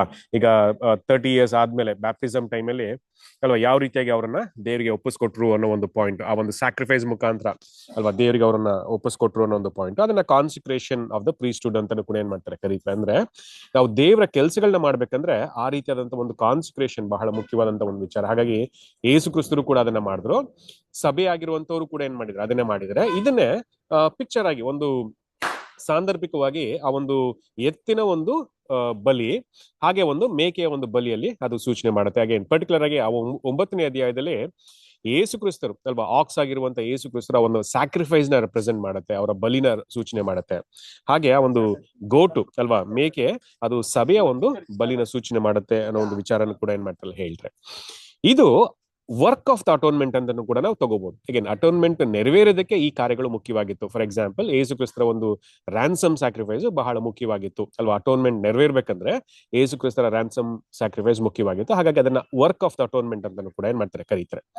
ಹಾಗಾಗಿ ಲೆವಿಟಿಕಸ್ 9ನೇ ಅಧ್ಯಾಯದಲ್ಲಿ ಬರುವಂತದ್ದು ಮುಖ್ಯವಾಗಿ ಅಲ್ವಾ, ವರ್ಕ್ ಆಫ್ ದ ಅಟೋನ್ಮೆಂಟ್ ಅನ್ನುವಾಗ ಆ ಒಂದು ಒಪ್ಪುರವಾಗದಲ್ಲಿ ಅಥವಾ ಒಂದಾಗಿ ಸೇರೋದಕ್ಕೆ ಬೇಕಾಗಿರುವಂತ ವಿಷಯಗಳನ್ನ ನೆರವೇರಿಸೋದಕ್ಕೋಸ್ಕರ ಯೇಸು ಕ್ರಿಸ್ತರು ಸಭೆ ಆ ಒಂದು ಕಾನ್ಸಿಕ್ರೇಷನ್ ನ ವ್ಯಕ್ತಪಡಿಸಿದಂತ ಒಂದು ಪಿಕ್ಚರ್ ನ ಲೆವಿಟಿಕಸ್ 9ನೇ ಅಧ್ಯಾಯದಲ್ಲಿ ತೋರಿಸುತ್ತೆ ಅನ್ನೋ ಒಂದು ಪಾಯಿಂಟ್. ಇದು ಲೆವಿಟಿಕಸ್ 16ನೇ ಅಧ್ಯಾಯದಲ್ಲಿ ಬರುವಂತ ವಿಷಯಕ್ಕೆ ವಿಭಿನ್ನವಾಗಿದೆ. ಯಾಕೆ ಅನ್ನೋದನ್ನ ನಮ್ಗೆ ಎಕ್ಸ್ಪ್ಲೈನ್ ಮಾಡ್ತಾರೆ. ಏನ್ ಡಿಫ್ರೆನ್ಸು ಅಂತ ನೋಡೋದಾದ್ರೆ, ಲೆವಿಟಿಕಸ್ 16ನೇ ಅಧ್ಯಾಯದಲ್ಲಿ ಬರುವಂತ ಒಂದು ಪಿಕ್ಚರ್ ಏನಂದ್ರೆ, ಅಲ್ಲಿ ಒಂದು ಬುಲ್ಲಕ್ ನ ಸ್ಯಾಕ್ರಿಫೈಸ್ ಮಾಡ್ತಾರೆ. ಅಫ್ಕೋರ್ಸ್ ಅದು ಯೇಸು ಕ್ರಿಸ್ತನ ರೆಪ್ರೆಸೆಂಟ್ ಮಾಡುತ್ತೆ. ಬಟ್ ಅದನ್ನೇನ್ ಮಾಡ್ತಾರೆ ಅಂದ್ರೆ, ಆ ಒಂದು ರಕ್ತನ ತಗೊಂಡೋಗಿ ಮೋಸ್ಟ್ ಹೋಲಿಗೆ ಏನ್ ಮಾಡ್ತಾರೆ, ಅಲ್ಲಿ ಪ್ರೋಕ್ಷಣೆ ಮಾಡ್ತಾರೆ ಅಲ್ವಾ. ಆಮೇಲೆ ಆ ಮೋಸ್ಟ್ ಹೋಲಿಯಿಂದ ಹೊರಗಡೆ ಬಂದು ಯಾಜಕರು ಏನ್ ಮಾಡ್ತಾರೆ, ಇಸ್ರಾಯೇಲ್ನ ಆಶೀರ್ವಾದ ಮಾಡ್ತಾರೆ ಅನ್ನೋ ಒಂದು ವಿಷಯನೂ ಕೂಡ ಏನ್ ಮಾಡ್ತೀವಿ ನಾವು ನೋಡ್ತೀವಿ. ಹಾಗಾಗಿ ಇದು ಅಟೋನ್ಮೆಂಟ್ ಅನ್ನೋ ಒಂದು ವಿಷಯಕ್ಕೆ ಸರಿಯಾಗಿದೆ. ಅಟೋನ್ಮೆಂಟ್ ಅಂದ್ರೆ ದೇವ್ರು ಅಲ್ವಾ ನೆಕ್ಸ್ಟ್ ಮುಂದಿನ 1 ವರ್ಷದವರೆಗೆ ನಮ್ಮ ಪಾಪಗಳನ್ನ ಕ್ಷಮಾಪಣೆ ಮಾಡ್ತಾರೆ. ಆ ಕ್ಷಮಾಪಣೆ ಮಾಡ್ಬೇಕಂದ್ರೆ ಆ ರಕ್ತನ ಆ ಒಂದು ಸಿಂಹಾಸನದ ಮುಂದೆ ಅಲ್ವಾ, ನ್ಯಾಯ ಸಿಂಹಾಸನದ ಮುಂದೆ ದೇವರ ಒಂದು ಮರ್ಸಿ ಸೀಟ್ ಮೇಲೆ ಅದನ್ನ ಪ್ರೋಕ್ಷಣೆ ಮಾಡುವಂತದ್ದು ಬಹಳ ಮುಖ್ಯವಾಗಿತ್ತು. ಪ್ರೋಕ್ಷಣೆ ಮಾಡುವಂತದ್ದು ಬಹಳನೇ ಮುಖ್ಯ ಅಲ್ಲ. ಈಗ ದೇವ್ರು ಅದನ್ನ ಅಂಗೀಕಾರ ಮಾಡ್ಬೇಕು. ಅಂಗೀಕಾರ ಮಾಡಾದ್ಮೇಲೆ ಏನ್ ಮಾಡ್ತಾರೆ ಅಂದ್ರೆ, ಯಾಜಕರು ಹೊರಗಡೆ ಬಂದು ಆ ಒಂದು ಇಸ್ರಾಯೇಲ್ನ ಆಶೀರ್ವಾದ ಮಾಡ್ತಾರೆ ಅನ್ನೋ ಒಂದು ವಿಷಯನೂ ಕೂಡ ಏನ್ ಮಾಡ್ತೀವಿ ನಾವು ನೋಡ್ತೀವಿ. ಹಾಗಾಗಿ ಅಲ್ಲಿ ಮುಖ್ಯವಾಗಿ ಅಟೋನ್ಮೆಂಟ್ ಅನ್ನುವಾಗ ಅಲ್ಲಿ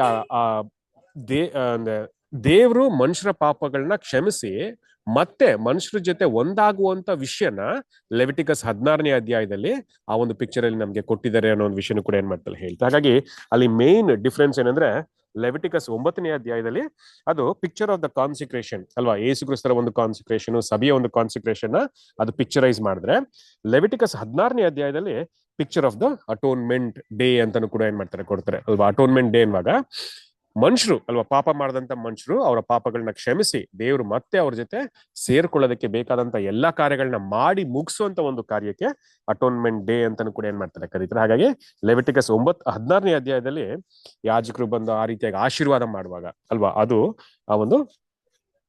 ಆ ಒಂದು ವಿಷಯನಲ್ಲಿ ರೆಪ್ರೆಸೆಂಟ್ ಮಾಡುತ್ತೆ. ಅದನ್ನ pictures of the atonement day ಅನ್ನೋ ಒಂದು ವಿಷಯನೂ ಕೂಡ ಏನ್ ಮಾಡ್ತಾರೆ ಹೇಳ್ತಾರೆ. ಹಾಗಾಗಿ ಇದು ಮೇನ್ ಡಿಫ್ರೆನ್ಸ್ ಅಂತ ಕೂಡ ಏನ್ ಮಾಡ್ತಾರೆ ನಮ್ಗೆ ತಿಳಿಸ್ತಾರೆ. ಓಕೆ, ಸೊ ಇದ್ರ ಬಗ್ಗೆ ಏನಾದ್ರು ಡೌಟ್ಸ್ ಇದೆಯಾ, ಏನಾದ್ರು ಪ್ರಶ್ನೆಗಳಿದೆಯಾ?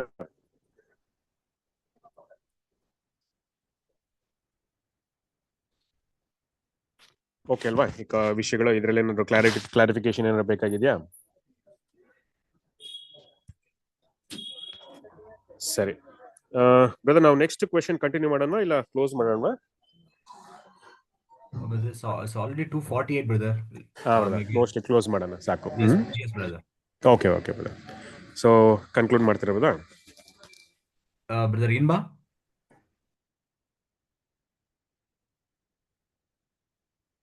Brother Inba இருக்கீங்களா? Yes brother, yes brother. Yes, brother. Please முடிச்சிடலாங்களா? Yes, brother. ஓகே, சரி.